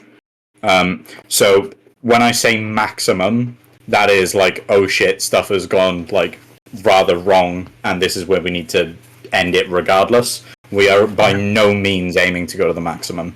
The time on there has been auto converted to your local. Okay, so you don't need to do any fucking mathematical gymnastics to try and convert it. That hard end is when literally it's, sorry guys, the server needs to be shut down right now. 1700 is when I'm aiming to finish at the latest. And the times that I've put beneath are the rough durations of the op. So, for example, the time that I'm aiming for, around 3 hours 30 to 4 hours 30, would finish the operation at about 1700-ish. Where I would prefer to be done sometime between 16 and 1700 myself, just because that also means that you guys are not playing right the way up until midnight. I know it's a weekend, but some people may be working Sundays, and again, we appreciate that it's a big commitment when you're playing with a group from, when you're playing with a mission maker from across the planet. So, if there are any further questions about timings at all, I will. It's put in SEA. It's put up in one of the other channels above. I believe OpFax. Yeah, OpFax. Those are all the same timings. We're not aiming to go mega late because you also have to consider we're running the European American groups afterwards. And I upload the battle plan on Operation Brief. So later on, if you guys want to discuss about the platoon plan, you can use that brief over there. Just one more thing for everyone, because some of us will be streaming and some of us will be recording on that day. Please don't use any soundboard or play any music on that day in case of copyright strike or just being racist or something like that. So please avoid if possible. We, myself and Grayson, over the next couple of days are planning on sending an email to Bohemia themselves to see if they want us to do anything more, because again, they have acknowledged us as being the most internationally diverse event that's been run in Arma 3. Myself and Grayson are interested in contacting them to see if there's anything else we could do with that. The last thing we want is anything hateful, discriminatory, any slurs at all being placed, or any copyrighted materials being utilized as well, because if we're trying to get the attention of Daddy Bohemia, we don't want anything that could possibly torpedo that. A bit of slur or swearing is fine. Fuck, shit, anything like that's fine. Don't use it excessively. All right. Yeah. Or swearing like a sailor. In your language, that's fine. Yeah. But just the same, don't use it excessively. Even though those BI guys, those Bohemia guys, may be predominantly English, maybe someone from their team will notice the language, all right? It's just following the basic principles of be nice, be respectful.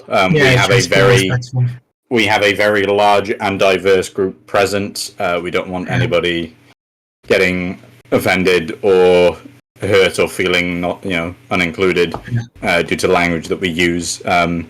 as much as you may find it funny within your own circles. We just ask you to appreciate the fact that there are over 200 people in attendance here, and unfortunately, every single one of them are different. We're not a clone army.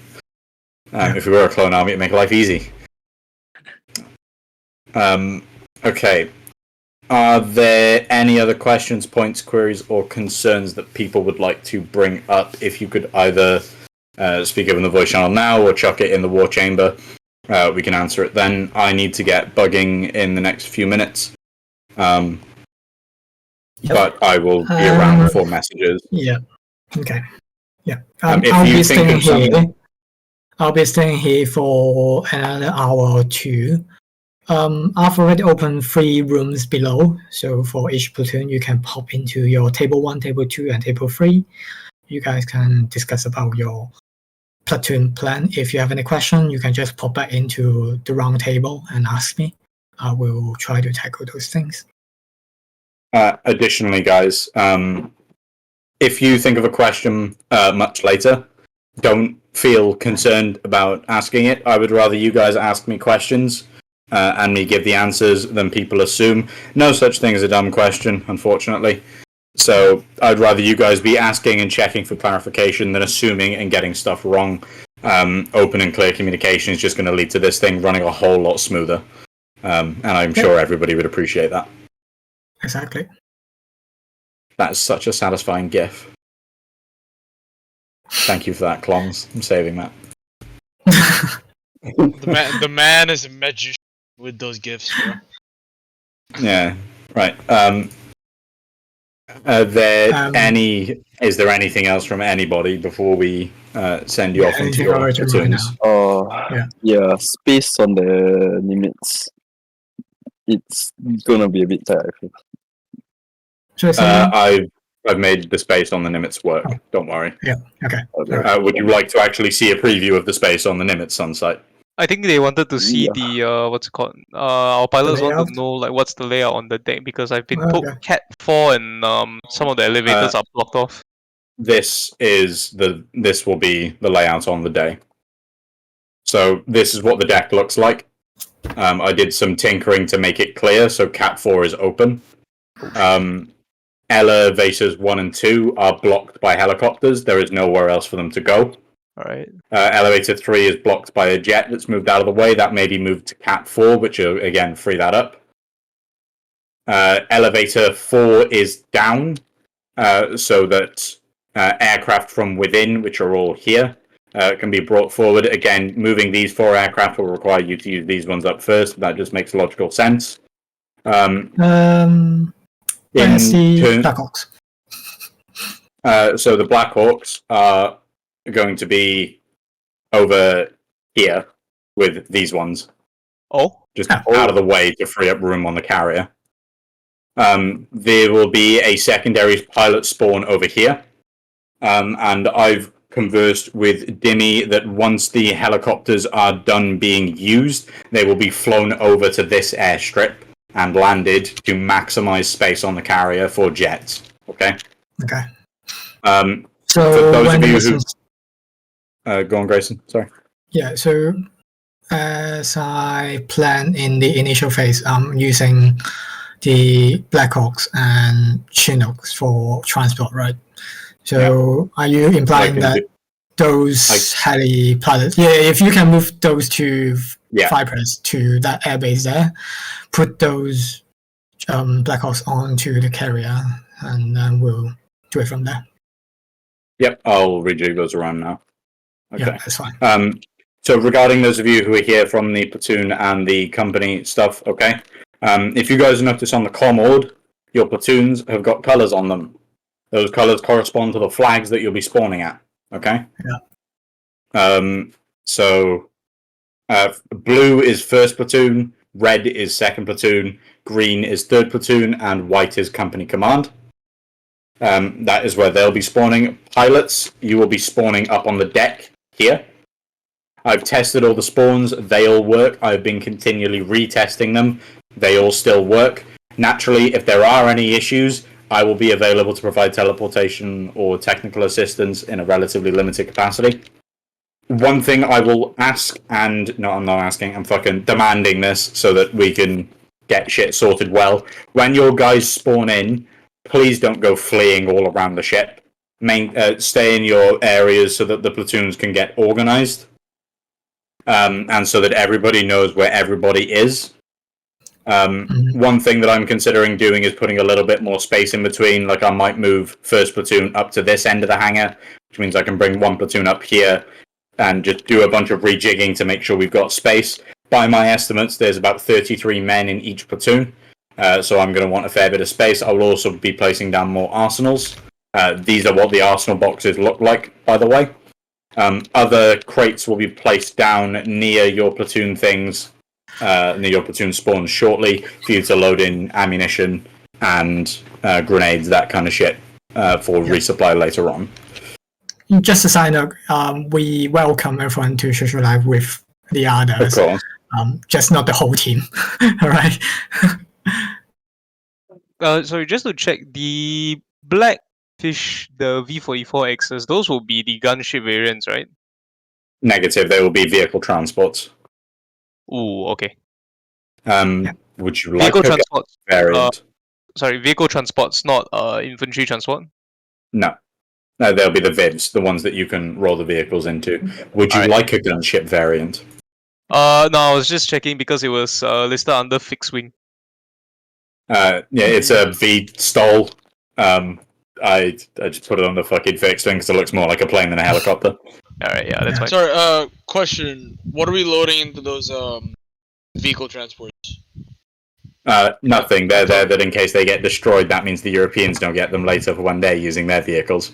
Okay. Because there will be enemy air units attempting to raid the bases that our flyboys operate from. So the whole point of that is they need to protect them so that the Europeans don't get fucked over later on because they are utilizing tanks and IFVs in their attacks.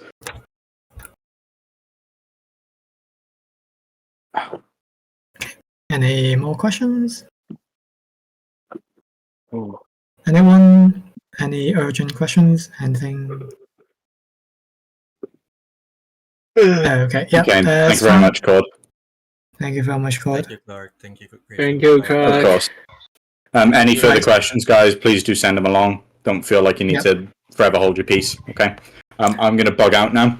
I'm sticking around for another hour. So again, ping me in the War Chamber channel if you fucking need me for question answering. Grayson is more the actual plan on the ground of what's happening. I'm the mission maker, Zeus guy. So just make sure that you're sending your question to the right person. If you don't worry. Me or Grayson will forward them on to each other. Relevant. Grayson, I'll message you over the next few bits to decide if we add EHM. Okay. Lush. Right. Fucking lush. Yeah. I'm gonna kiss you on the fucking lips. Right. Right. I know where you live. I know what city you're in. Don't think it'll stop me. No. I have legal power now, Grayson. You are meant to protect us. Excellent. Good soldiers follow orders. I will catch up later on. Yeah. Okay, right.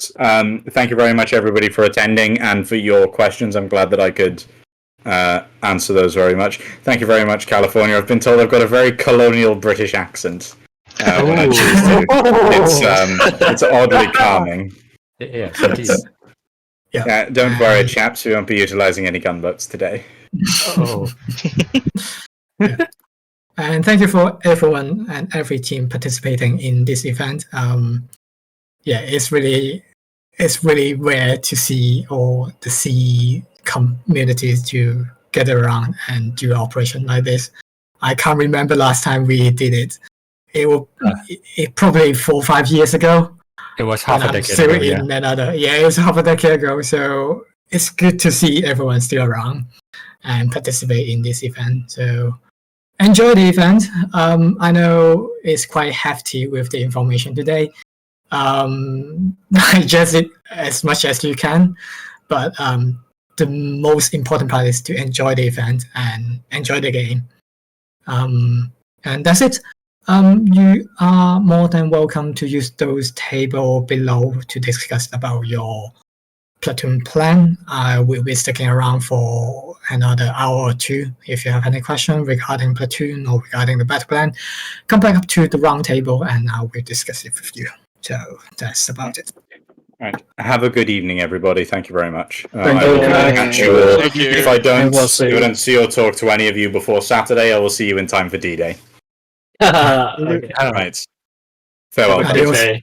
All right. Cheers. Thank you. Right. All right. For first platoon, we may use the table 1. Roger. Grayson, question. Are you a Go furry? on.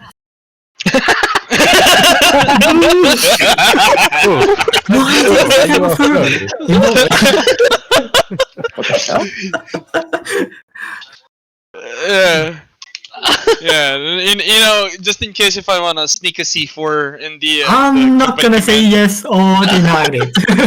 You know, Oh my in god. case of furry, press clacker. Grayson, Right. Yeah, go on. regarding the movement of the platoons, this one should we talk about it to Dimitri or should we talk about it with you? Because About the air, you mean? yeah, because we were wondering how we're gonna move, 100 people in one go, and we did the calculations. No. So, as I said earlier, so we'll be moving in wave. In the initial phase, which we take off from the air carrier to the LC, we'll do it in wave. The first wave consists of 1 Chinook and 1 Black Ops. So the 1 Chinook and 1 Black Ops will be taking the first platoon into LC factory first, and the second Chinook and the second Black Ops will be standing by on the carrier. Once the first wave landed into LC factory, the second platoon will take off with the second Chinook and Black Hawk from the carrier to LC factory. So we're doing it in wave and vice versa. So for third platoon, they will wait until the first wave helicopters come back to their carrier and they will board them and go into LC factory. That's how we're gonna do it. For phase 3, which as I said, there will be 2 plans. First one is either third platoon will be using the boats from their artillery island back to Polyarco, or they will be moving from Polyarco to the outpost to board the helicopters. For that phase, I'm expecting 4 helicopters all going into the LC, picking up second platoon and third platoon together, which is the second plan. Of course, ideally, I'm hoping the first plan will work out so we can minimize the risk and our possible loss. All right, because then guess I think we need to go and reorganize the rotary wing pilots. Yeah, you might need to reorganize with the rotary wing pilots. We got 3 rotary wing pilot.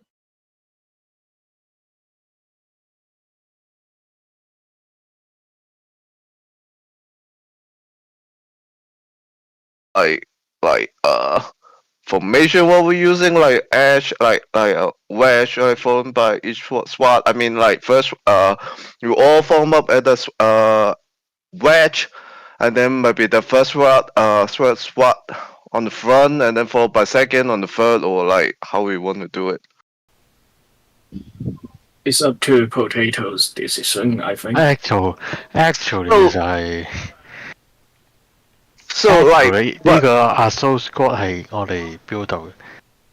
I think Carlos will be a reconnaissance group, so they will be stay in the mountains. Yeah, so third squad, because as far as I'm tracking on, we won't be able to utilize most of the assets that we're accustomed to when running sniper and observation duty. So we'll most likely be acting as a scout. Yeah. So I was expecting you will be basically recon M4's unit. light AT. Yeah, most of the time you will be the SNO team and provide reconnaissance for us. Yeah, we'll provide isolation containment while you guys hit an objective. That shouldn't be a problem for us. Oh, just one more question. Who will be the squad leader in the Phantom squad? Who is the squad leader? Yeah, that'll be. I'll be squad leader. Clums is So my 2IC. one, you will be the squad leader of Phantom. Yeah. And ASL is Comms. Clums, yes. But the thing about us is we're technically not a squad. We're more of a team size element. So we won't have more than 7 people, less than no less than 3. So we wouldn't be worrying about too much in terms of leadership. But essentially, I'm lead. Clums is 2IC. Yeah, that's absolutely okay. We just want to know who is in charge at start. No problem. Yeah. Potato, are you streaming? Yeah, actually, you guys can watch my You stream. can into his ring and let him give a initial. Wow.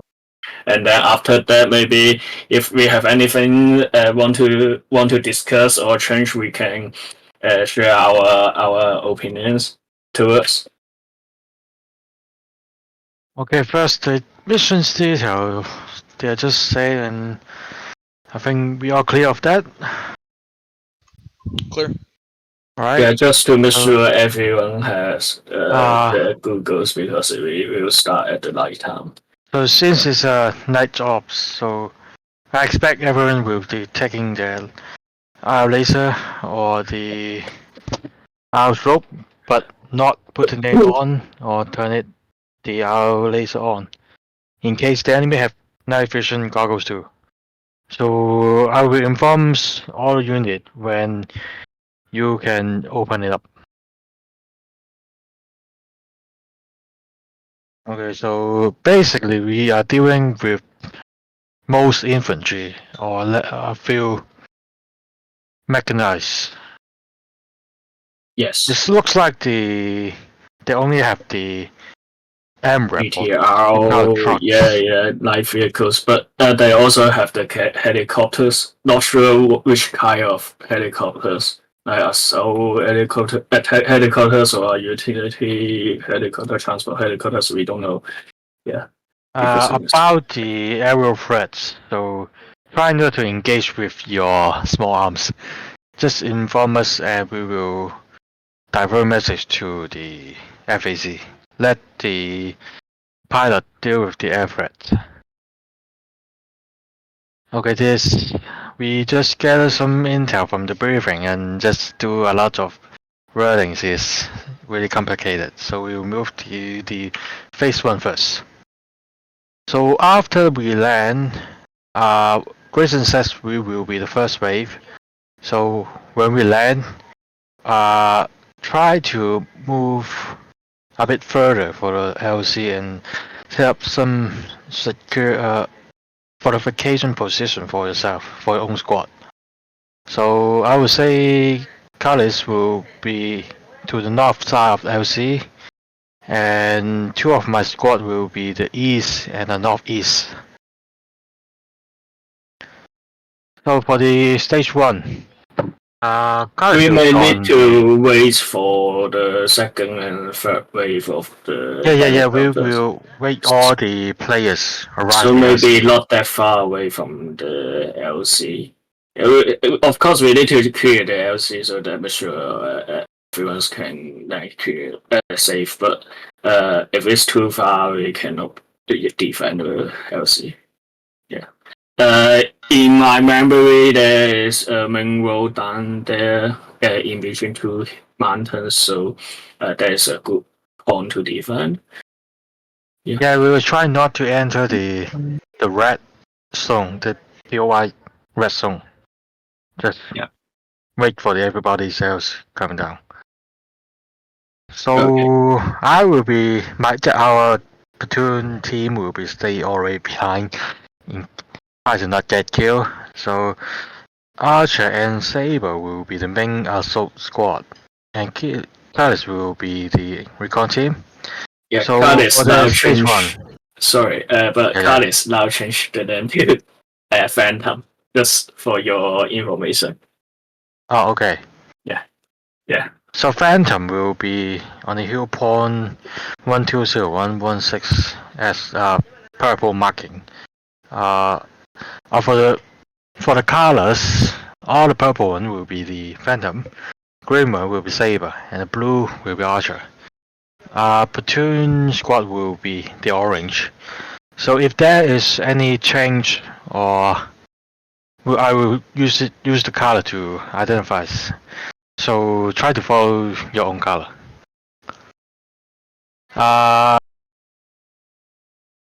In the following, every stage I will use waypoint to control our platoon, how the movement is.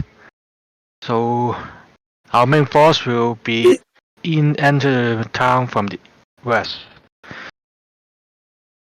So Phantom, I wish you can help us spot the target from the waypoint 2, north side waypoint 2. If you can see the northeast main road, try it. Just try it. But in case any shit happens, I will send Phantom to help my guys, just in case. Yep. I'm just writing down notes, and I'll ask questions later. All right. So here is a rough plan of my squad assaulting. I'll try to make them assault in with a parallel line. So the small towns should be fine. So after we done this objective, we will all regroup at the ORP2, and then waiting for orders to move to the next objective. So the waypoint mostly for the squad movement, and the ORP for our regroup point. I will update our CCP casualty collect point at the map at any time.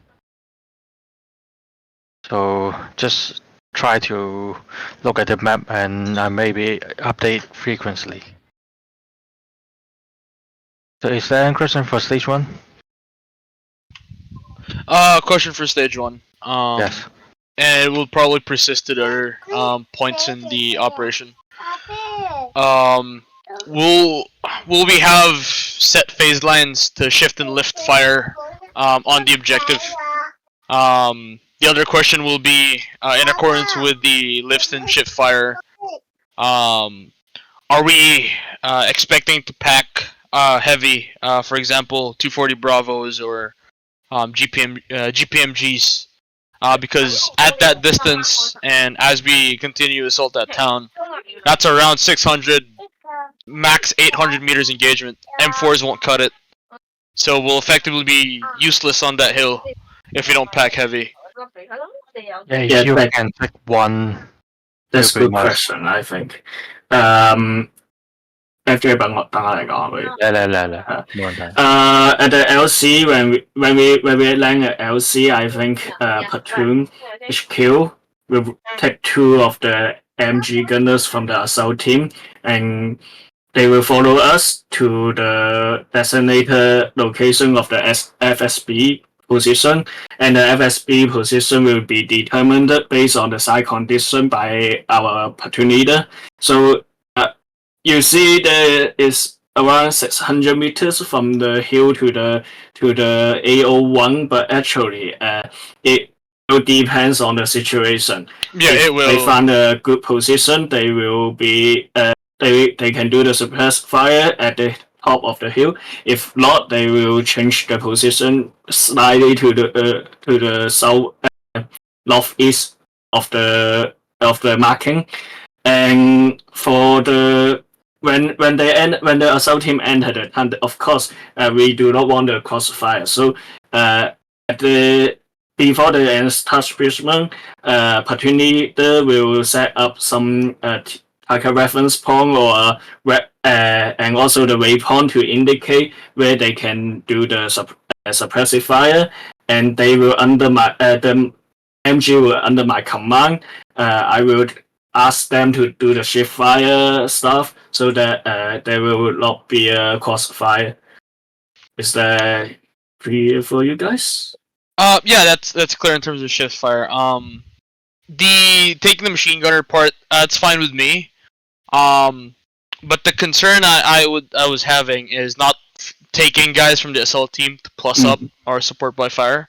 It's more of if Rampage is able to essentially just we can just have organic belt feds with Rampage, and have you guys be designated support by fire, because if we take those machine gunners away from the assault team, they don't have a squad automatic weapon anymore as they assault. 睇下先，我哋應該有。It's not too big of a concern. It's just something that may come up as we go through the operation itself. Because within the platoon, it's only my opinion, but we should have at least 1 to 2 medium machine guns, belt feds. Yep. To be able to facilitate movement. May I ask, like, how many you guys have? Like, got like 7? KTDG will be able to field maximum of 7 operators, minimum of 3. So we're definitely not going to be able to provide that support by fire capability. Okay, but at least doesn't matter. Yeah, I think at least you guys have one. Yeah, we'll have an automatic rifle. We'll have an automatic rifle, but not a belt, not a 7.62 belt fed. So Marco, so our SWAT like how we got like 2 MG in each SWAT, right? And then like is that both like SAW or like 1 SAW plus 1 GPMG, or like how it's going to? I think. I don't know how you guys run it, but I think just at least for assault, you guys, if you have automatic riflemen, have them bring the saws, and for Rampage, instead of you guys having saws, you guys have GPMGs. If you guys are going to be designated SBF, I think that should be the way. Yeah, we can arrange the equipment. Yeah, I understood your concern, but it's for the plan. And the weapon equipment, we can base on the plan to arrange that, adjust the road. Yeah, but it's very good question. Yeah. Okay. If you guys have any better location for the recon or scouting, you can. No, that hill is. Tell me. Yeah, that hill is absolutely perfect. The main concern for that was not in terms of position or distance. It was mainly for how our platoon is going to run through the entire operation. Because Minimis, M249s are not going to cut it if we want to do platoon attacks. We need a 7.62 belt fed. Yeah. Yeah, we will try to arrange that. Yeah. Yeah. Or just more saws. And one more thing. When we land to the LC factory, we want Phantom, the SF squad, to go to the hill first to carry out the SNO mission. So before we enter the town, we can have more information about the situation inside Saros. Actually, I got an opinion about that. So, like, when we land on first wave, we got like so limited numbers on ground, troops on ground. Well, at that moment before like second wave, I will prefer that like all of us like provide security first, and then might be wait until second wave ready, then Phantom can break off. I will prefer like that. Or for ease of use for the entire company. First wave, we go with first wave first. First wave protects LZ. As second wave comes in, you guys we're already Oscar Mike towards the hill. Once we reach that hill, and let's say wave 2 has already landed with the rest of the company, the entire company moves into a company-wide objective rally point before they start releasing to hit the objective. Because alternatively, you can have Phantom and Rampage already proceeding to the hill to set up SBF ahead of the main assault, so that way we don't need to move too much. And once we're all set, once we've all identified everything in the AO, then the entire company can release and start hitting their objectives. But that's a company level thing that you'll have to run through, Grayson. Yeah, I will ask him. After the second wave, I will let Phantom go first. Is it okay? Yeah. Also, one more thing is, I want you. Your priority objective will be scouting first. So try to not expose yourself. Just in case, I will call you down and support the main assault force.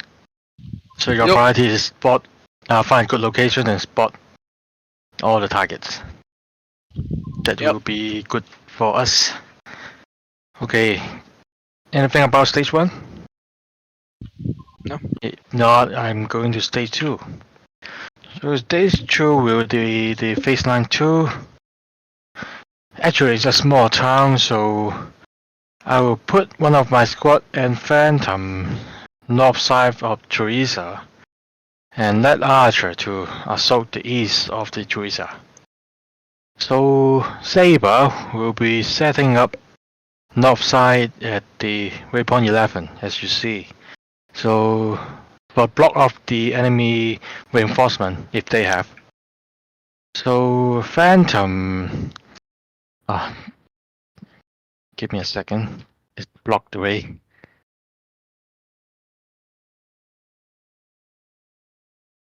I put it here first.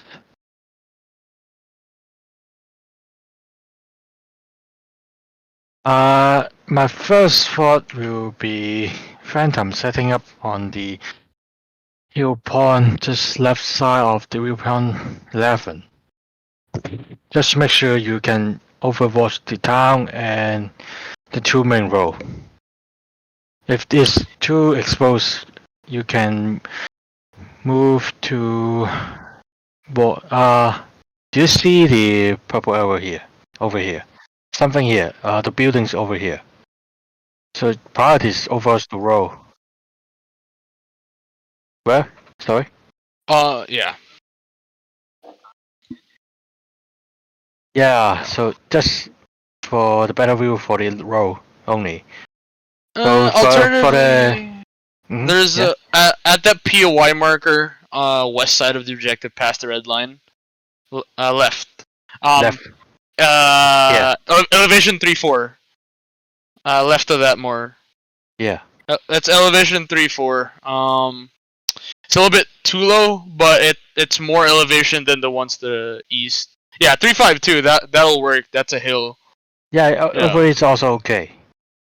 Yeah, but that point is like this map, this picture I'm looking at right now is different from like the other one I'm looking at. So that Hilltop Fish Drive actually is about like almost like kicks away from the town. So is that still okay? It's an open field. Yeah, that's true.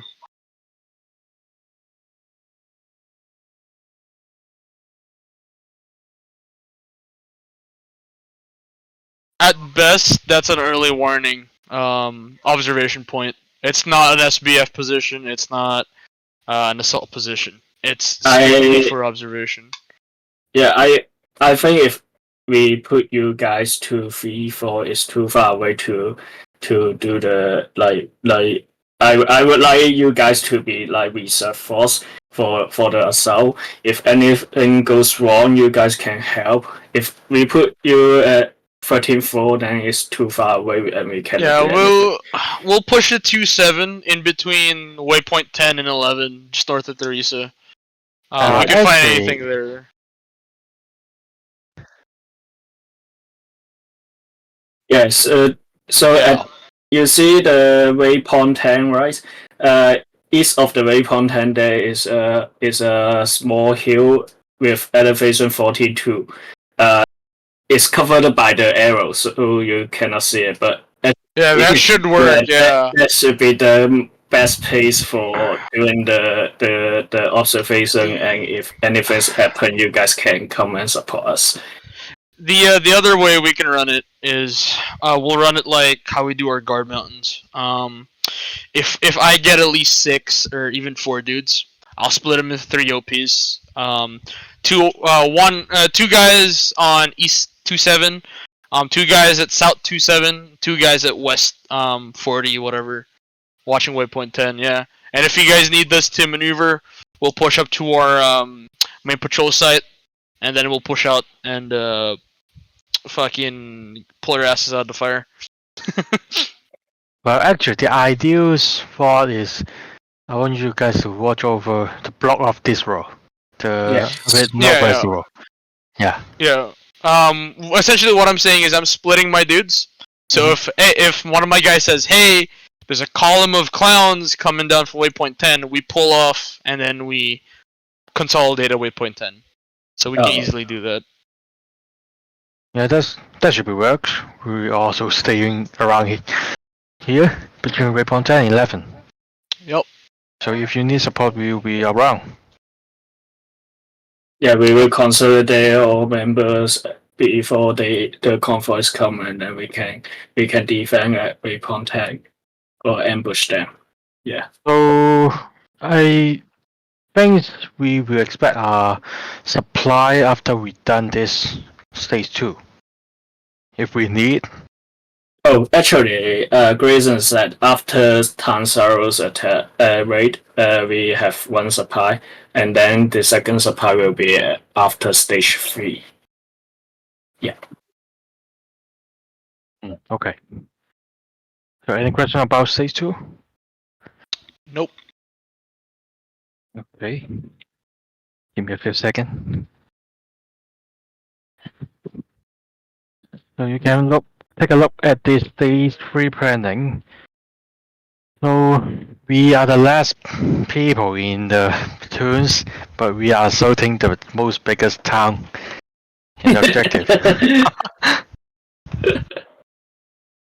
Yeah, because we have phantoms. I mean,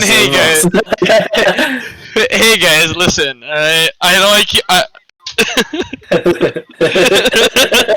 Hey man, listen. The worst case scenario, I could plant a C4 in Grayson's backpack, and if he doesn't change the platoons for the attack, I'll just blow it up, bro.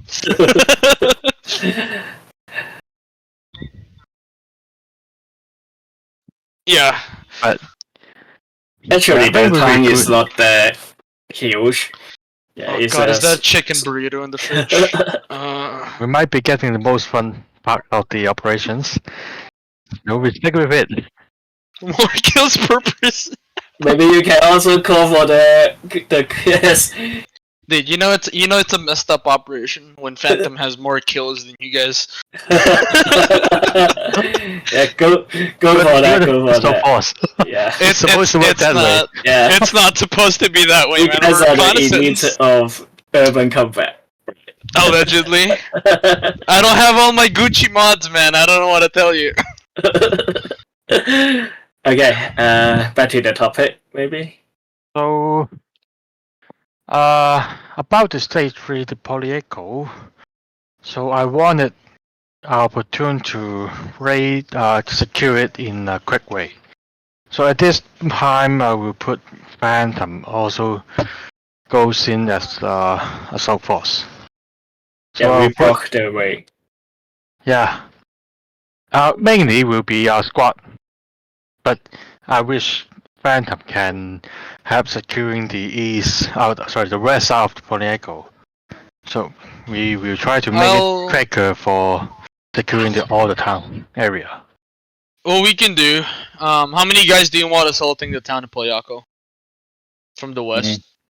All of you get. All of you guys. Yeah. All of us? No, I mean, how many dudes? Like, how many squads? All 3 squads, or all 3 squads? All 3 squads. Once we secure most of the town, I will put you back as reconnaissance position. Yeah. I'll tell you what. We'll do it fucking Fallujah style. We'll cover the LDA, and then we'll 1 squad on the left side of the road, 1 squad right side of the road, clearing your own buildings. Yeah, as you guys clear, we'll push up on the road, secure it, If any guys come squirting out of the road, we'll. If any hot women come running towards us, we shoot them.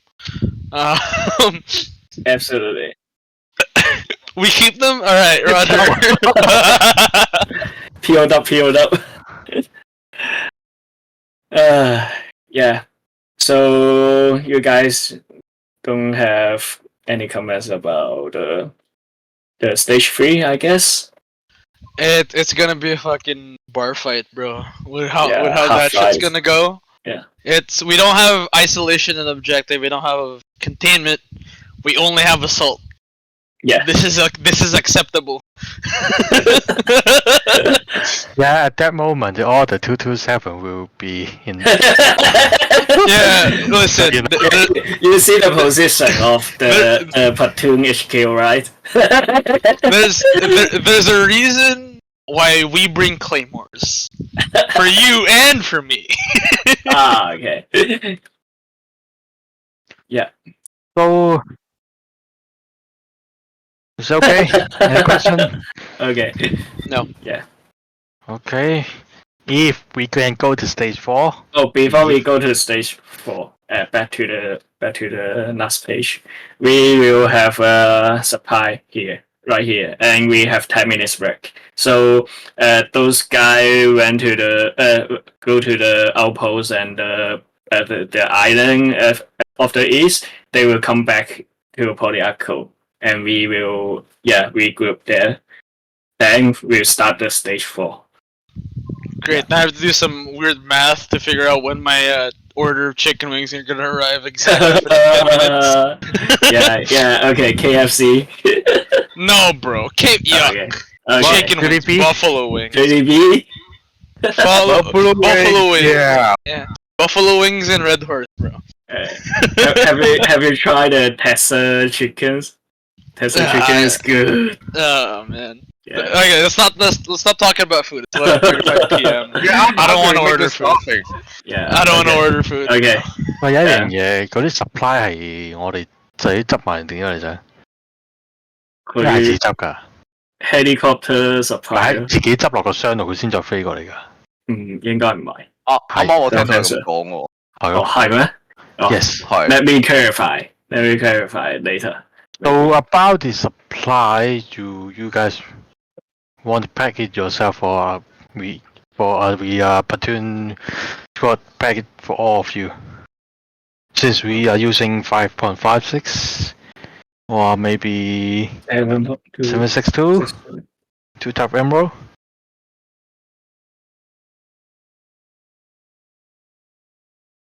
Yeah, it's 5.56. If we get the GPMGs, then it'll be 762 belts as well. I remember they have sharpshooter. I don't know what kind of rifle is that. Yeah, they have sharpshooter, but not. Yeah, it's 762 still. Yeah. Unless it's the bullshit, the L85, fucking the long. We saw it all in the during the preparation phase. So yes, okay. Yeah. It's as long as one, but it's a 5.56 rifle. Alright. Yeah. Okay. So we rampage. The platoon will arrange all the supply. Okay, next stage before the town. I don't know how to pronounce it. Something like that. Polyarcos. The last town. Yeah. No, about this one. Adi Campus. Adi Campus. Before we entering, there's a small compound we will pass by. Yeah, it's a construction compound. Yeah. Don't ask why Columns knows. Yeah, he went vacation there in his grave. It's a staycation. Okay. Okay, so Saber and Archer will secure it in a fast way, and clarify fast way, please. Clarify fast way. Go frag in every door. Yeah. Alright, Roger. And they say they have no civilian inside the AO. That's what I'm saying, bro. And And blow the shit out of them. The fastest way to clear building is if there is no building. So actually, we do have to call a cluster on Polyecho, right? Blow out everything. Before we can do.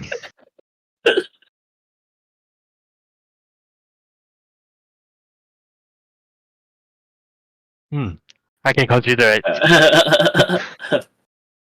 Okay.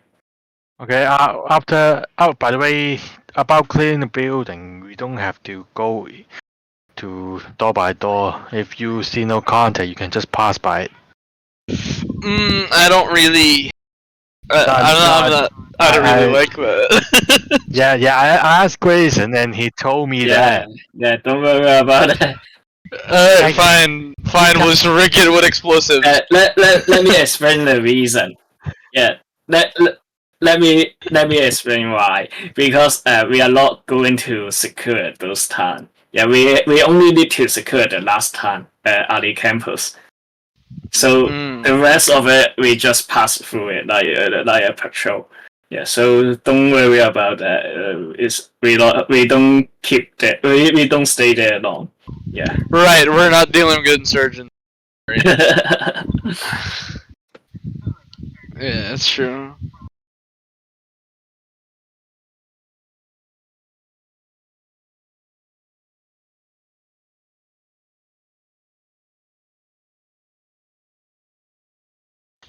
I'm speaking from experience, bro. It is extremely easy to infill a fucking recon or SF team and fuck up the convoys that are gonna run through there. It is extremely easy to do that. No, you mean you have experience with the plot I have experienced. Listen, I've experienced it on both ends. Alright, it is not fun. You're experienced.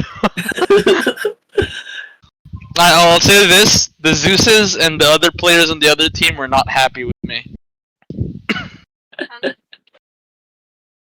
Okay, after this compound, the last town we have to really seriously secure it is this one. Yeah. Door by door, please. Yes.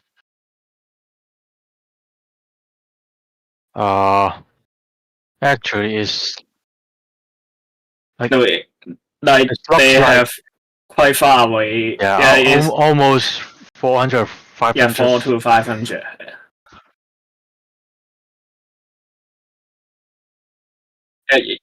You see the grid line? Do you see the grid line? You can see that actually. Yeah.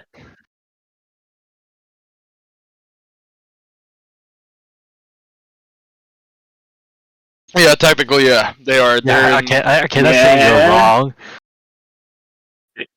I can't say you are wrong. Yeah. To be honest, they are part of the settled ICT as well. We'll blame it on Grayson. All right, don't worry about it.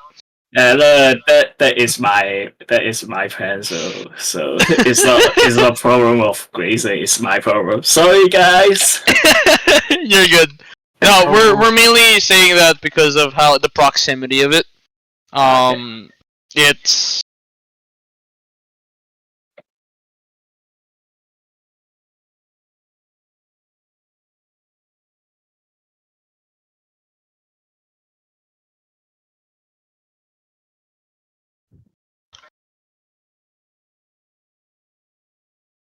Yeah.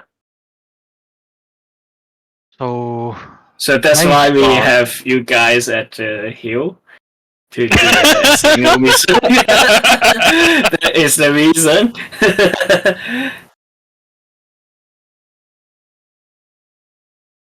Friends.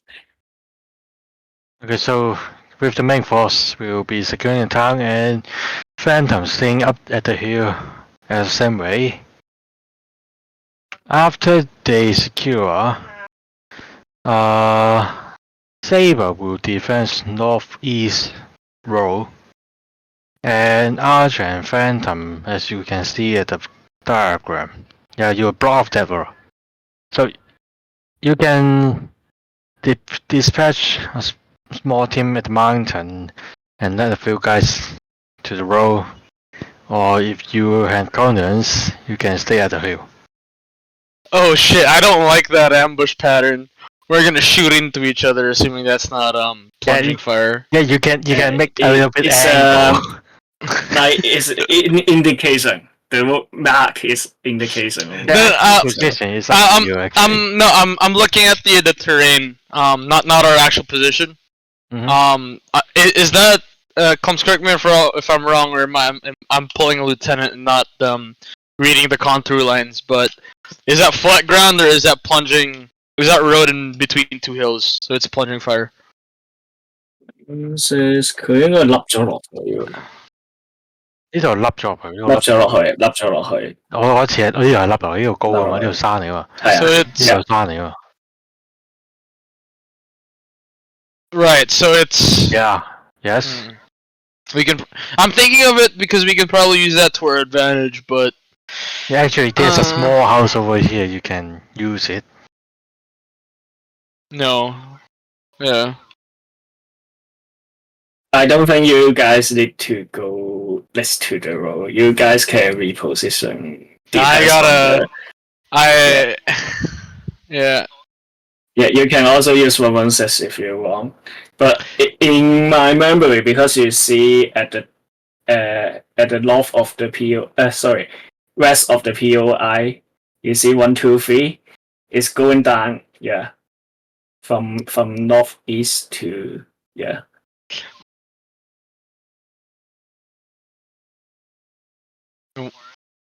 Yeah. That is the over here, somewhere over here. Yeah, with us. I'll punch out a small security element to the northwest as early warning. Once they pull in, if we have any ordnance, we'll detonate it.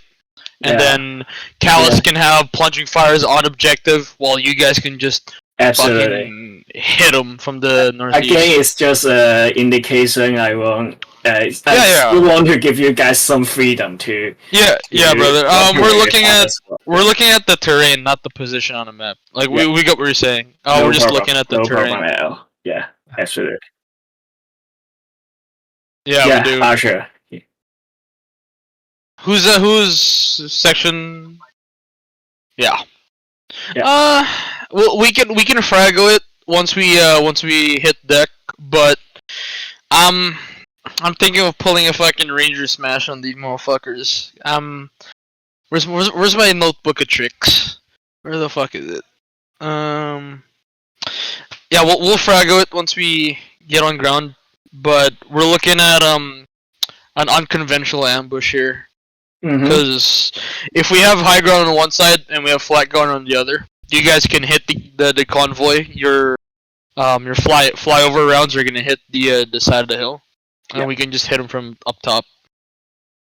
And we'll combine that with whatever ordnance we have. Yeah. Exactly. Yeah. We can combine that actually. We can cluster mine farther up northwest to delay time and whatever the fuck we need to do. If they punch up a half-assed convoy, if they really want to secure LA Campos, they'll have to come through us. And we can do actually two ambushes. One at that primary position and one farther southeast. Farther southeast is basically it's a bait and switch.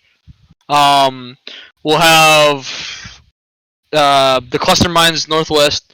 Second is our primary ambush. Second is our secondary ambush. Tertiary ambush will be inside Alec Campos. That's if they blow past us. Which could happen if it's heavy armor. Yeah. Oh, okay. One thing, just try to not stay too far away from us, in case. Yep. Yeah. All others, we need to take time to bring you back up.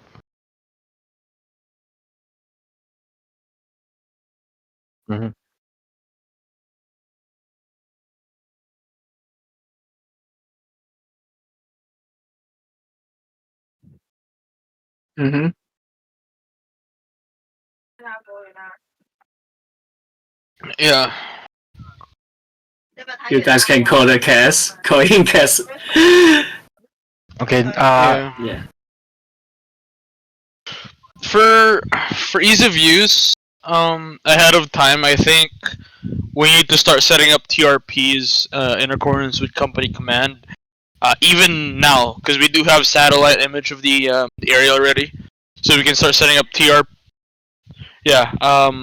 we can start setting up TRPs for most likely areas where we'll need them. Essentially, set up pre-planned strike packages already. So instead of calling in cast 9 lines, fire support 3 lines, we'll just call in target packages.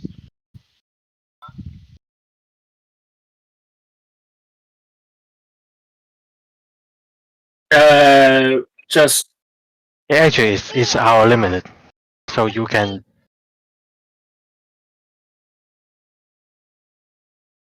Yeah. Just one more thing about the 5 line. You said use the TRP, right? I think we better use the agree because, as Grayson said, they want the agree, and yeah, just don't fuck up them. Yeah, don't blow their mind. Yeah. It doesn't matter. You set up a pawn, then you find out the location also. Then you just like call out on the net. That will transfer like me. We're going to transfer it back. Oh yeah, because you are responsible for.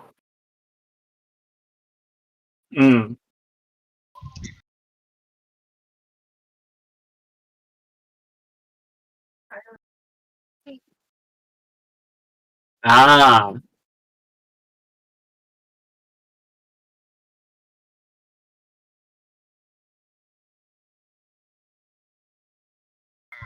Yeah, and they know exactly what type of rounds.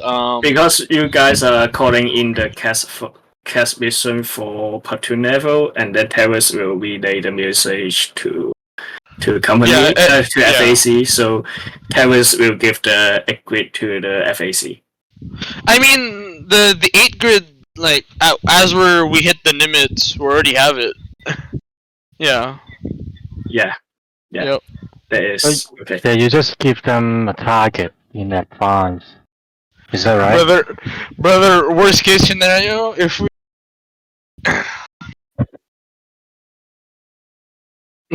Yeah.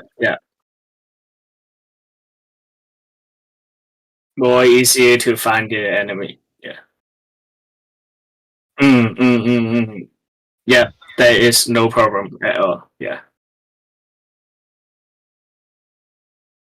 Yeah. Okay. the other absolute worst case scenario as an emergency, we'll just do like we're in the Korengal Valley. Fire on my PEC 15 lasso. So, okay, about the TFP, I will need to ask reasons. If he accepted, I think he will. 等陣先。你不如講咩啊？我明佢講咩啊？佢 set TRP 係我哋 platoon level 㗎嘛。Let's speak in Cantonese to figure it out. Give me a second. Now we just talk. I just talked to Marco with Cantonese. Just give us a few seconds. 佢想用啲即係你見唔見我之前有個 mission 係我知係冇錯 call 嗰個位就 call 我明佢個係啦，唔係佢係 call 阿 Terrace 再 call 上去噶嘛，所以 Terrace 佢講咗個點之後 Terrace 都係 call 個 agree 嘅，冇問題㗎啦，呢樣嘢我同意嘅，所以我哋唔需要同雞腎講嘅呢樣嘢，因為唔會影響到雞腎嘅，唔會影響到佢咯 ，Terrace 會嗌返佢㗎嘛。唔係啊，我哋都可以快捷啲，咁 Terrace 都可以淨係講個 point 嘅啫。即係我哋先一步同佢可以嘅，不過我咩啫，我快即係更加快。問啦，但係呢個再問啦，但係呢個係講緊 platoon level 啫，唔關 squad level 事嘅。唔關冇所謂成件事，係可以照 set，因為佢哋 set 㗎嘛，佢想。sorry 講錯，唔關 company level 事。係啊，唔會影響到我哋可以。係咯，冇問題，繼續。 set 繼續啦。你唔好減下掂先，減下掂先，清楚晒未先？清楚，都清楚。OK。Yeah. Okay. That's fine. 我問埋佢哋係咪想喺116嗰度 set up 第一個 ambush 先。Okay. So Phantoms, can I say that you want to put a first ambush point at hill point 116?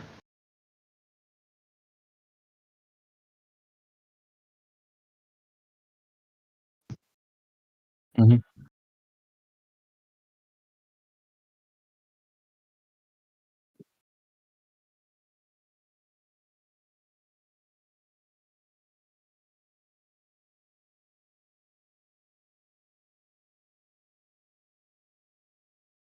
Mm-hmm. Mm-hmm.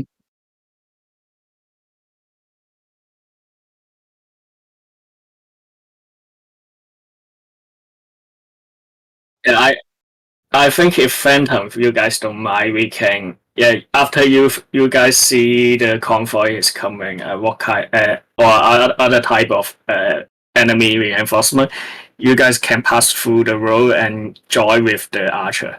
Then when the enemy convoys come, you guys are at the same in parallel, and you guys can conduct the ambush together with archer. I mean, if we're just gonna do that anyways,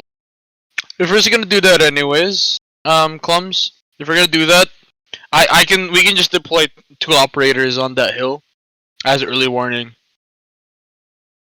Then yeah. Yeah.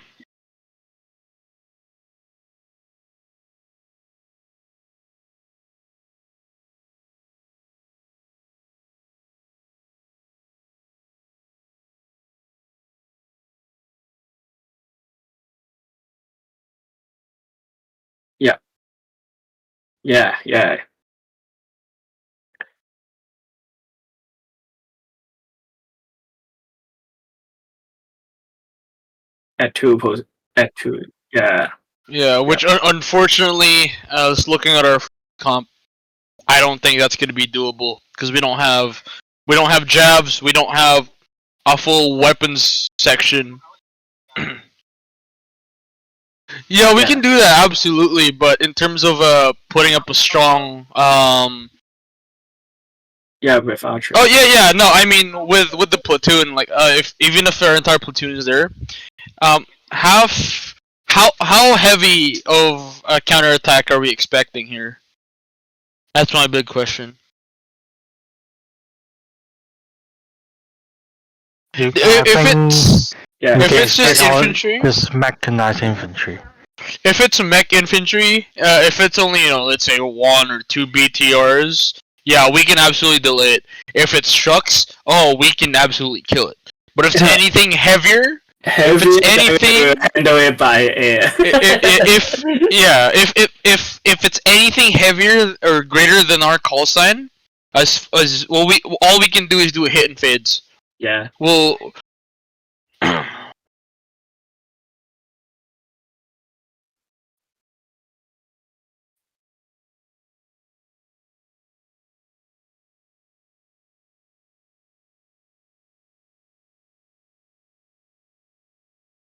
Yeah, that's why the TRP is also a good idea.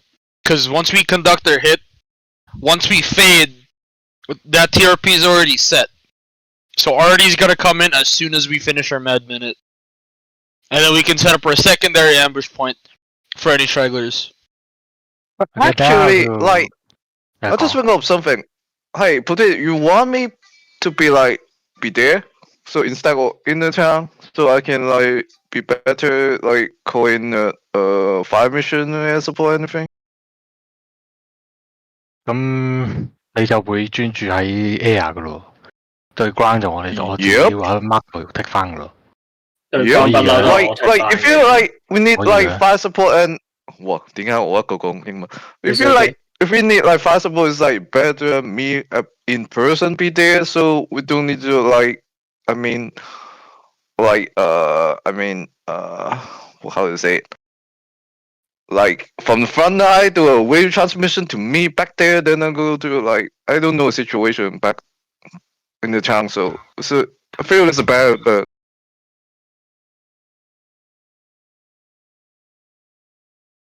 okay. Okay, that's fine. Yeah. Yeah, because all it is, bro, it's not so much of a pinpoint artillery mission. It's more of, hey, you see this fucking thing on the map? I don't want to. You know, because if you hit friendlies, that's on us. Because you could also do that. You know. Well, maybe just after go back to stage 5. Sorry, stage 4.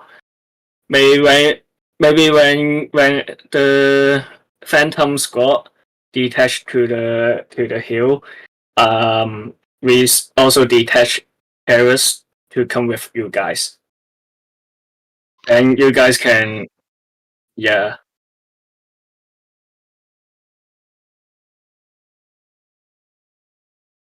Yeah. Yeah, well, Terrace can finally wear the T-shirt that I put in memes if he detaches with us. Yeah. Like what? Like what kind of minion you guys want? No. Look at the T-shirt I posted in memes. Read the fine print. I was attached to special forces. Okay. Yeah. So Terrace is special forces. No, he's attached to special forces. Okay. Yeah. Man, no one's fine now.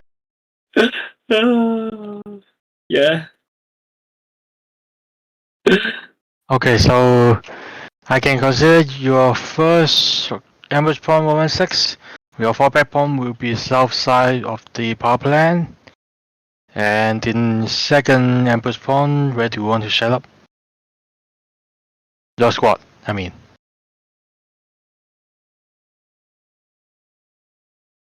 Yeah, I will put Archer. Yeah, 你嗰個箭嘴嗰個位好啊。邊個？啱啱上面直角嗰個位啊。呢度 Yeah.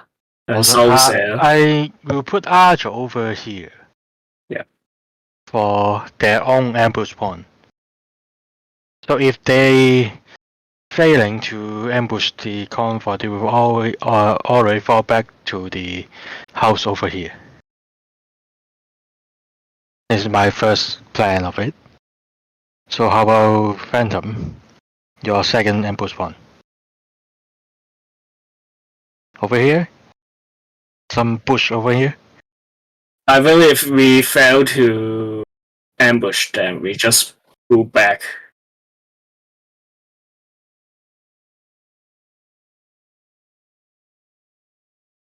Mm-hmm. Yep.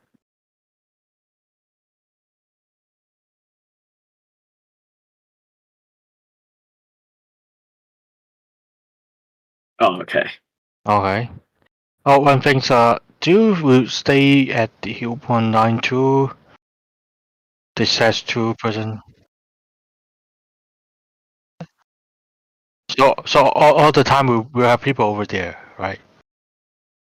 And okay. Also, with 2 of you guys, right?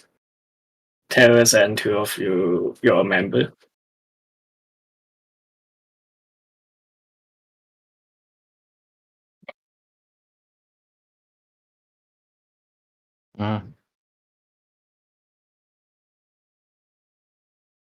Wait, just one moment. You guys, how many members will join the operation? Minimum 3? Not 7? Because we wait. Before you guys have 7 players. Oh. Huh? Okay. Okay, we got that. Okay. Okay. Oh, that is quite a surprise. What? Wait, I need to calculate. If there's any other location you want to go, you can mark up on the map and just tell me. Our numbers shouldn't affect any judgment. The only thing it does affect is combat capability, but combat efficiency does not affect it whatsoever. One of my guys equals to 2. Yeah, one of my guys equals to 2 to 4 regular dudes. Yeah, it's okay. Can trust you guys. Just remember where all your ATs, MGs, sniper rifle, all the stuff to yourself. Yeah.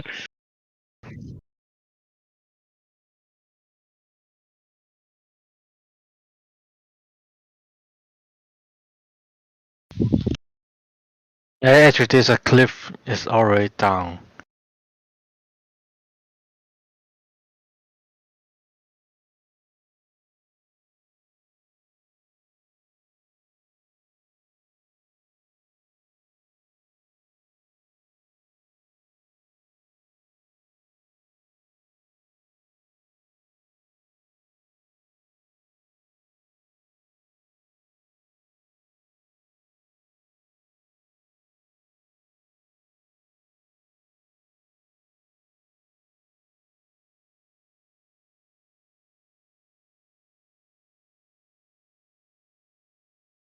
How about the 100?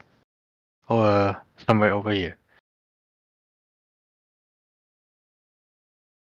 So all of us will be north side of the town. Yeah, it's better cover for you to retrieve over here.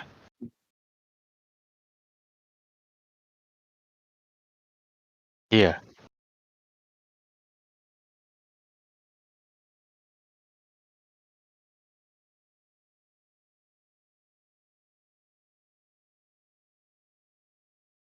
Yep. Yeah. Yeah. I think I'm okay. Need any help? It's okay 嘅。Okay. 係少咗啲人啫，突然間。Okay. 係。Okay. Okay. 不如俾佢繼續講。係。You go ahead.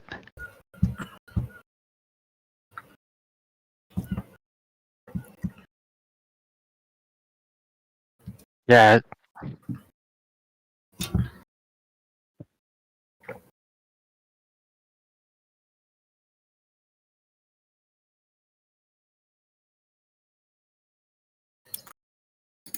Yeah, just stay at 116 and hide back to the power plant. If you have a chance, just attack from here. Since you are low on numbers, it's good to maneuver. Mm-hmm.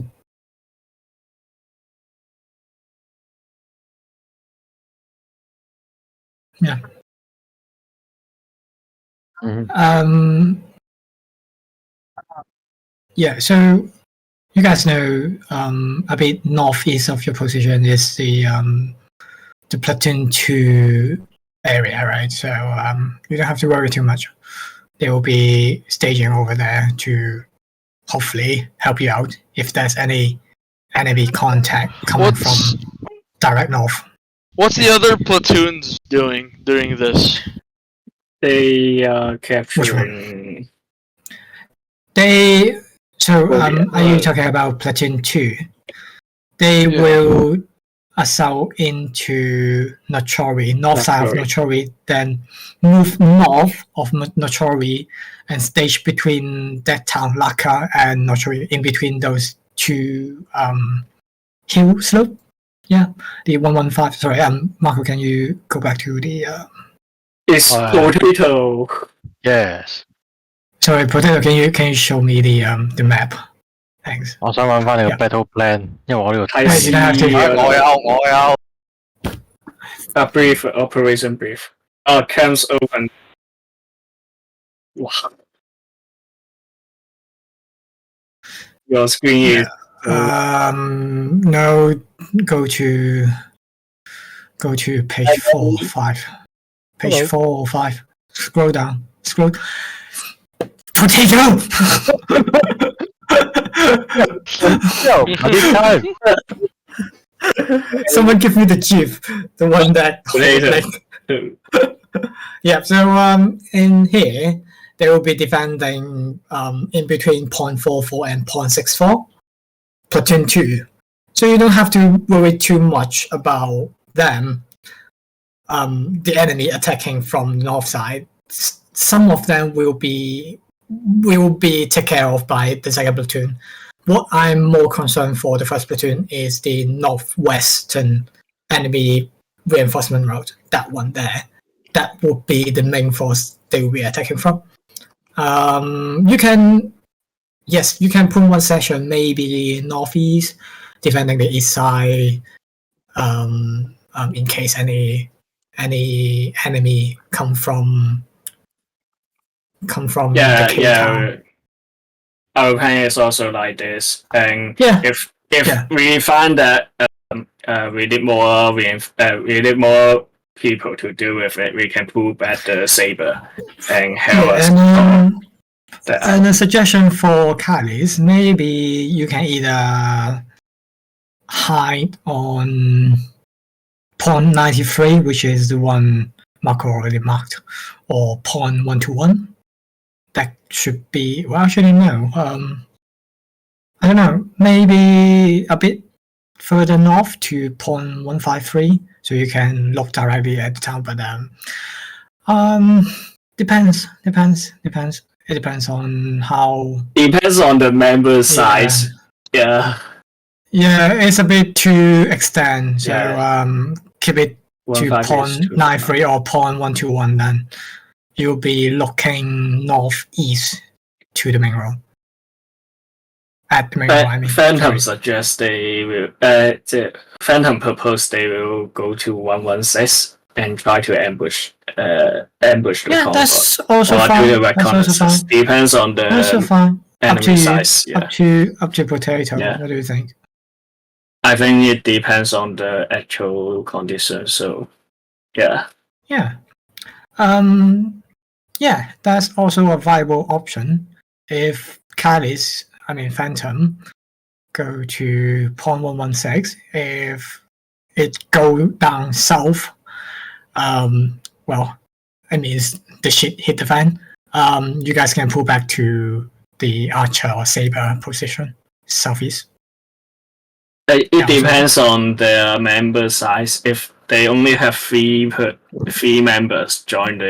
Do you know how many participants are you bringing in for Saturday? Okay. 50-50. 7 is maximum. That's fine. That's all right. Minimum. Just to let you guys know, keep communicating with the representative from Build Up. They do really need to know how many players you guys are bringing, so they can flesh out the plan in case you only have 3 members or 7. Yeah.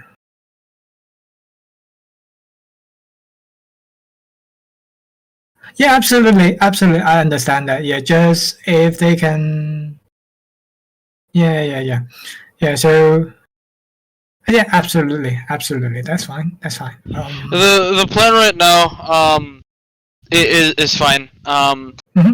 Our Phantom's numbers won't really matter. During the duration of this plan, it matters on. It matters more on my level. Mainly because it affects what kind of ordnance am I bringing, how far can I split together my do they have the capacity team. to do the ambush or not? No, we will have the capacity to do the ambush no matter what, as long as another section is supporting us. Yeah. At minimum, we're bringing a saw, we're bringing a 40 mic, bringing a marksman rifle. That's enough to do damage to more than twice your capacity. Yeah, that's fine. That's all right. Of the plan. Yeah, no problem with that. Grayson, the TRP is gone. I use Canals to let him know. Easier. 佢想喺度 set 啲 point 出嚟，即係預早 set 定啦，咁方便佢自己 call 啲 artillery 啊、fastball 啊、gas 啊之類咁嘅嘢。咁佢就唔需要每一次突然間即刻要揾個 grid， 要睇翻張 list 點樣 call 啫。因為佢會 call 俾我哋，佢就係話我要咩 fastball 呢個 point， Yeah, that's fine. Prompts, that's fine. If you want to put some points earlier than the actual fire mission, that's fine. Just put it on the map, and when you actually need to use those markers, just let them know. Yeah, that's no problem. Yeah.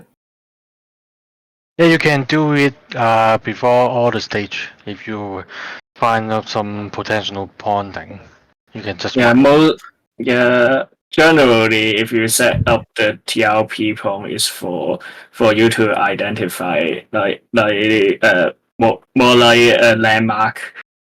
For example, hospital and power station. Those, yeah.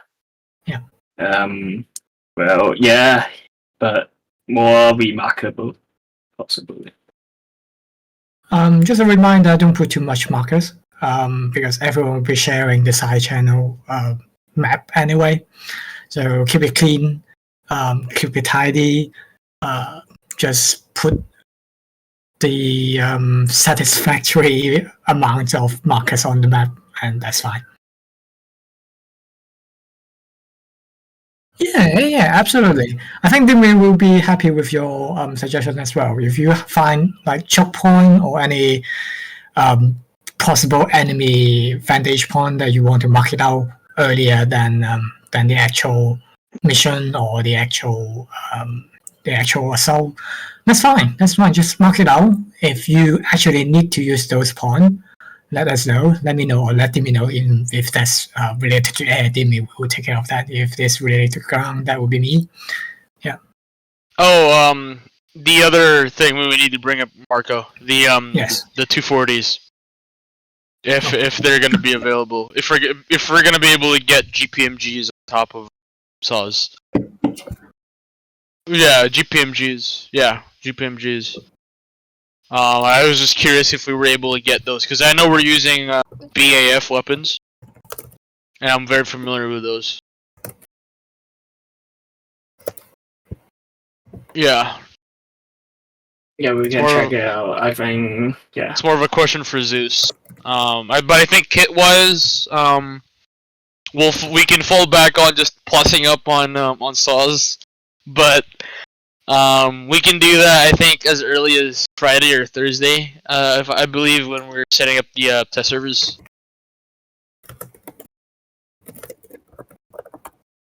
All right. Yes.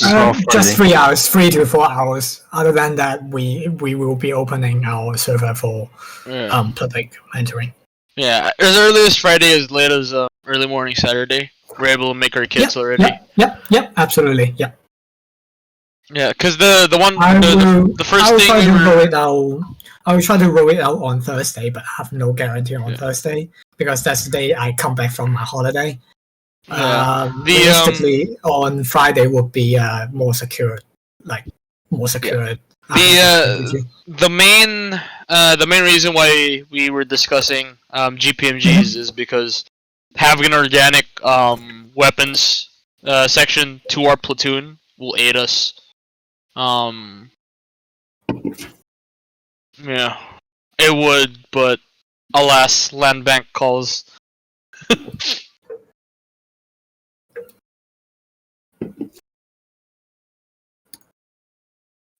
Yeah. I don't know. Anyway, that's it for on my end. Grayson, I'll send you the list of sure.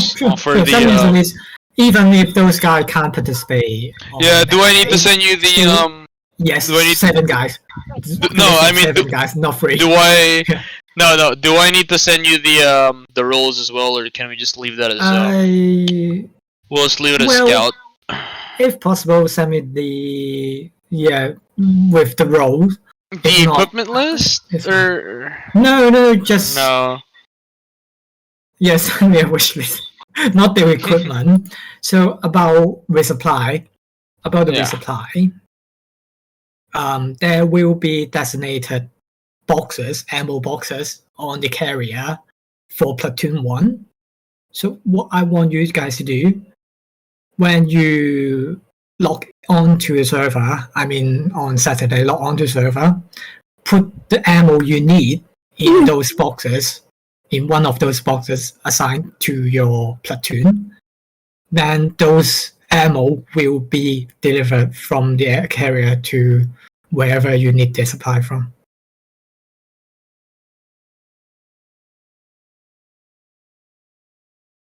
Yeah, in multiple times. So yeah. Correct. Yep. But for what I think, most of the weapons will be able to swap over anyway. So 5.56, if you don't have any ammo, you can ask Section 1 or Section 2. They should have plenty of them. Or if you don't have enough sharpshooter cartridge, you can just ask the other team. Ask Platoon HQ. Yep, ask Platoon HQ, they will sort it out for you. That should be more than enough because everyone is exchangeable anyway. I mean the weapon, not the man. The man is not exchangeable. Yeah. So that's the resupply. One more thing we may need you to relay to the platoon to second platoon is about the objective 2, and because we will provide security outside the transit research, so maybe we need you to relay the message to the second platoon about that. Yeah, during the operation.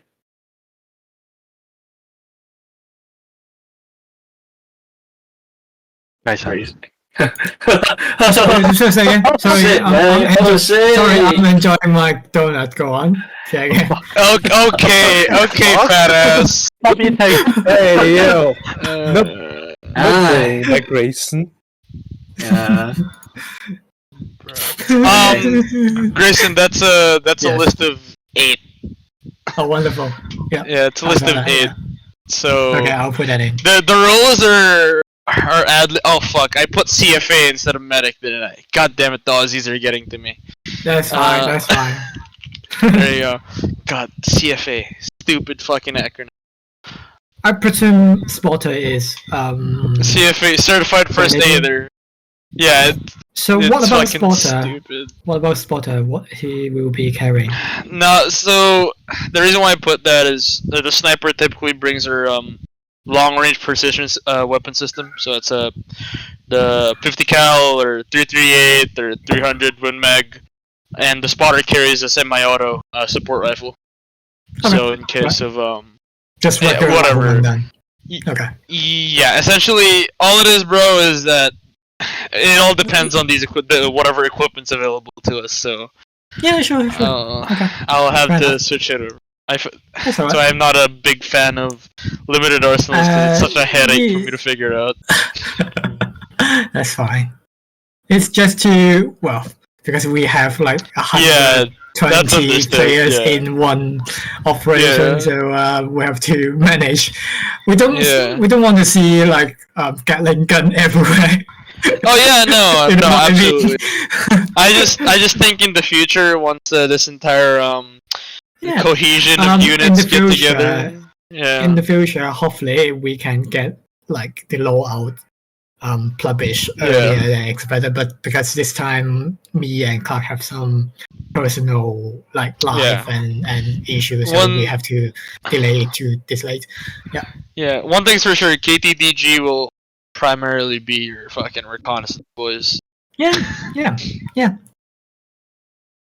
And I expect you guys to give my men some good reconnaissance. If you see anything, let them know. Oh yeah, don't worry about the block of C4 that's armed and beeping in your backpack. That's that's insurance.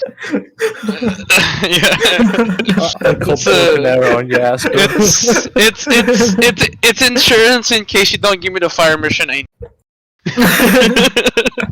No, I'm your commander. I'm your company commander. How can you do that to me? I am the captain now. I'm the captain. I'm the captain now. Right. Yeah. So, are you happy with the plan? Are you happy with the Yeah, I'm happy with the plan. Yeah. Wonderful. Wonderful. There's no problem with it. Yeah, just waiting for the loadout, isn't it? Yeah. Yeah. The food. The food. Yeah. God. But come on.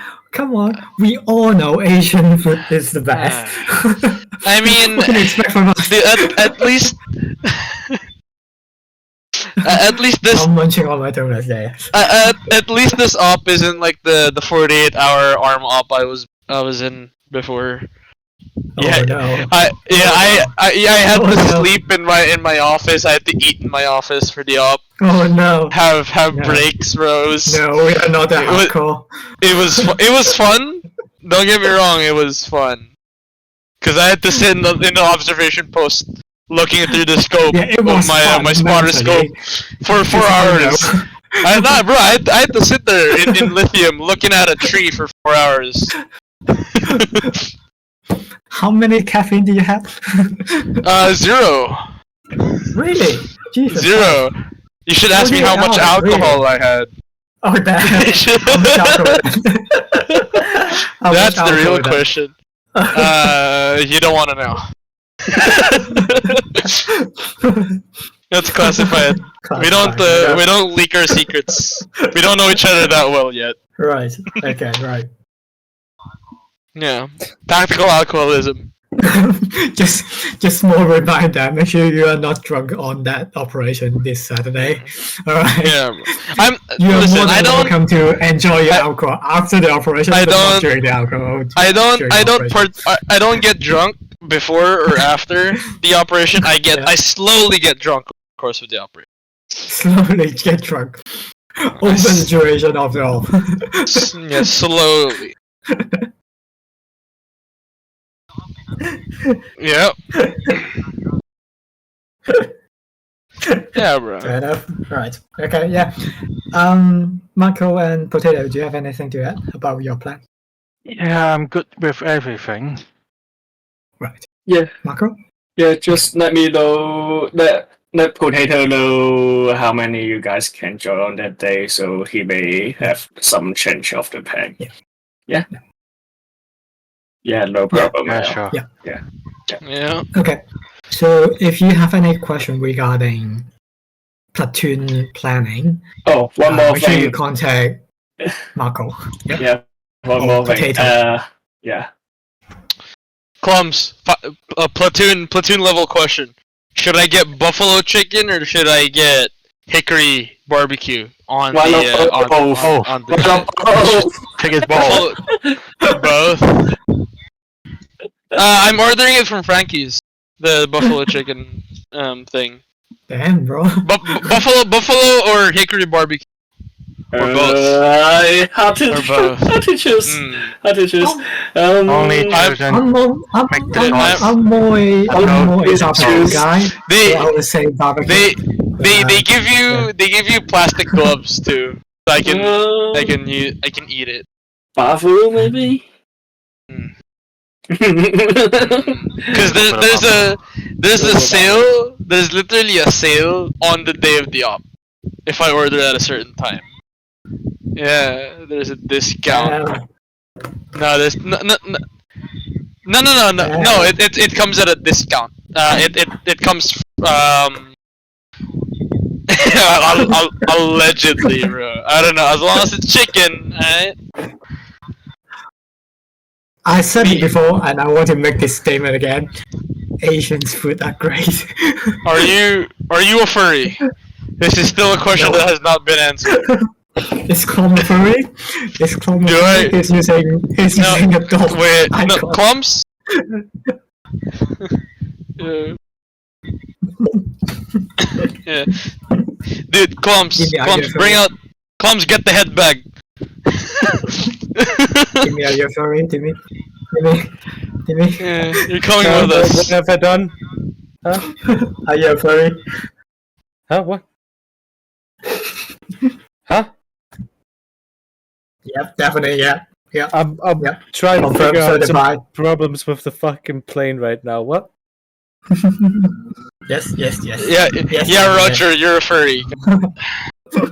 Yeah. Okay. All right. You know what I say to that? All right, I'm gonna hit the. That's the wrong one. What the Yep. fuck? All right, guys, I'm gonna head to bed. I'm one tired boy. All right, take care. Take care. Have a good week. I will see you on the Saturday.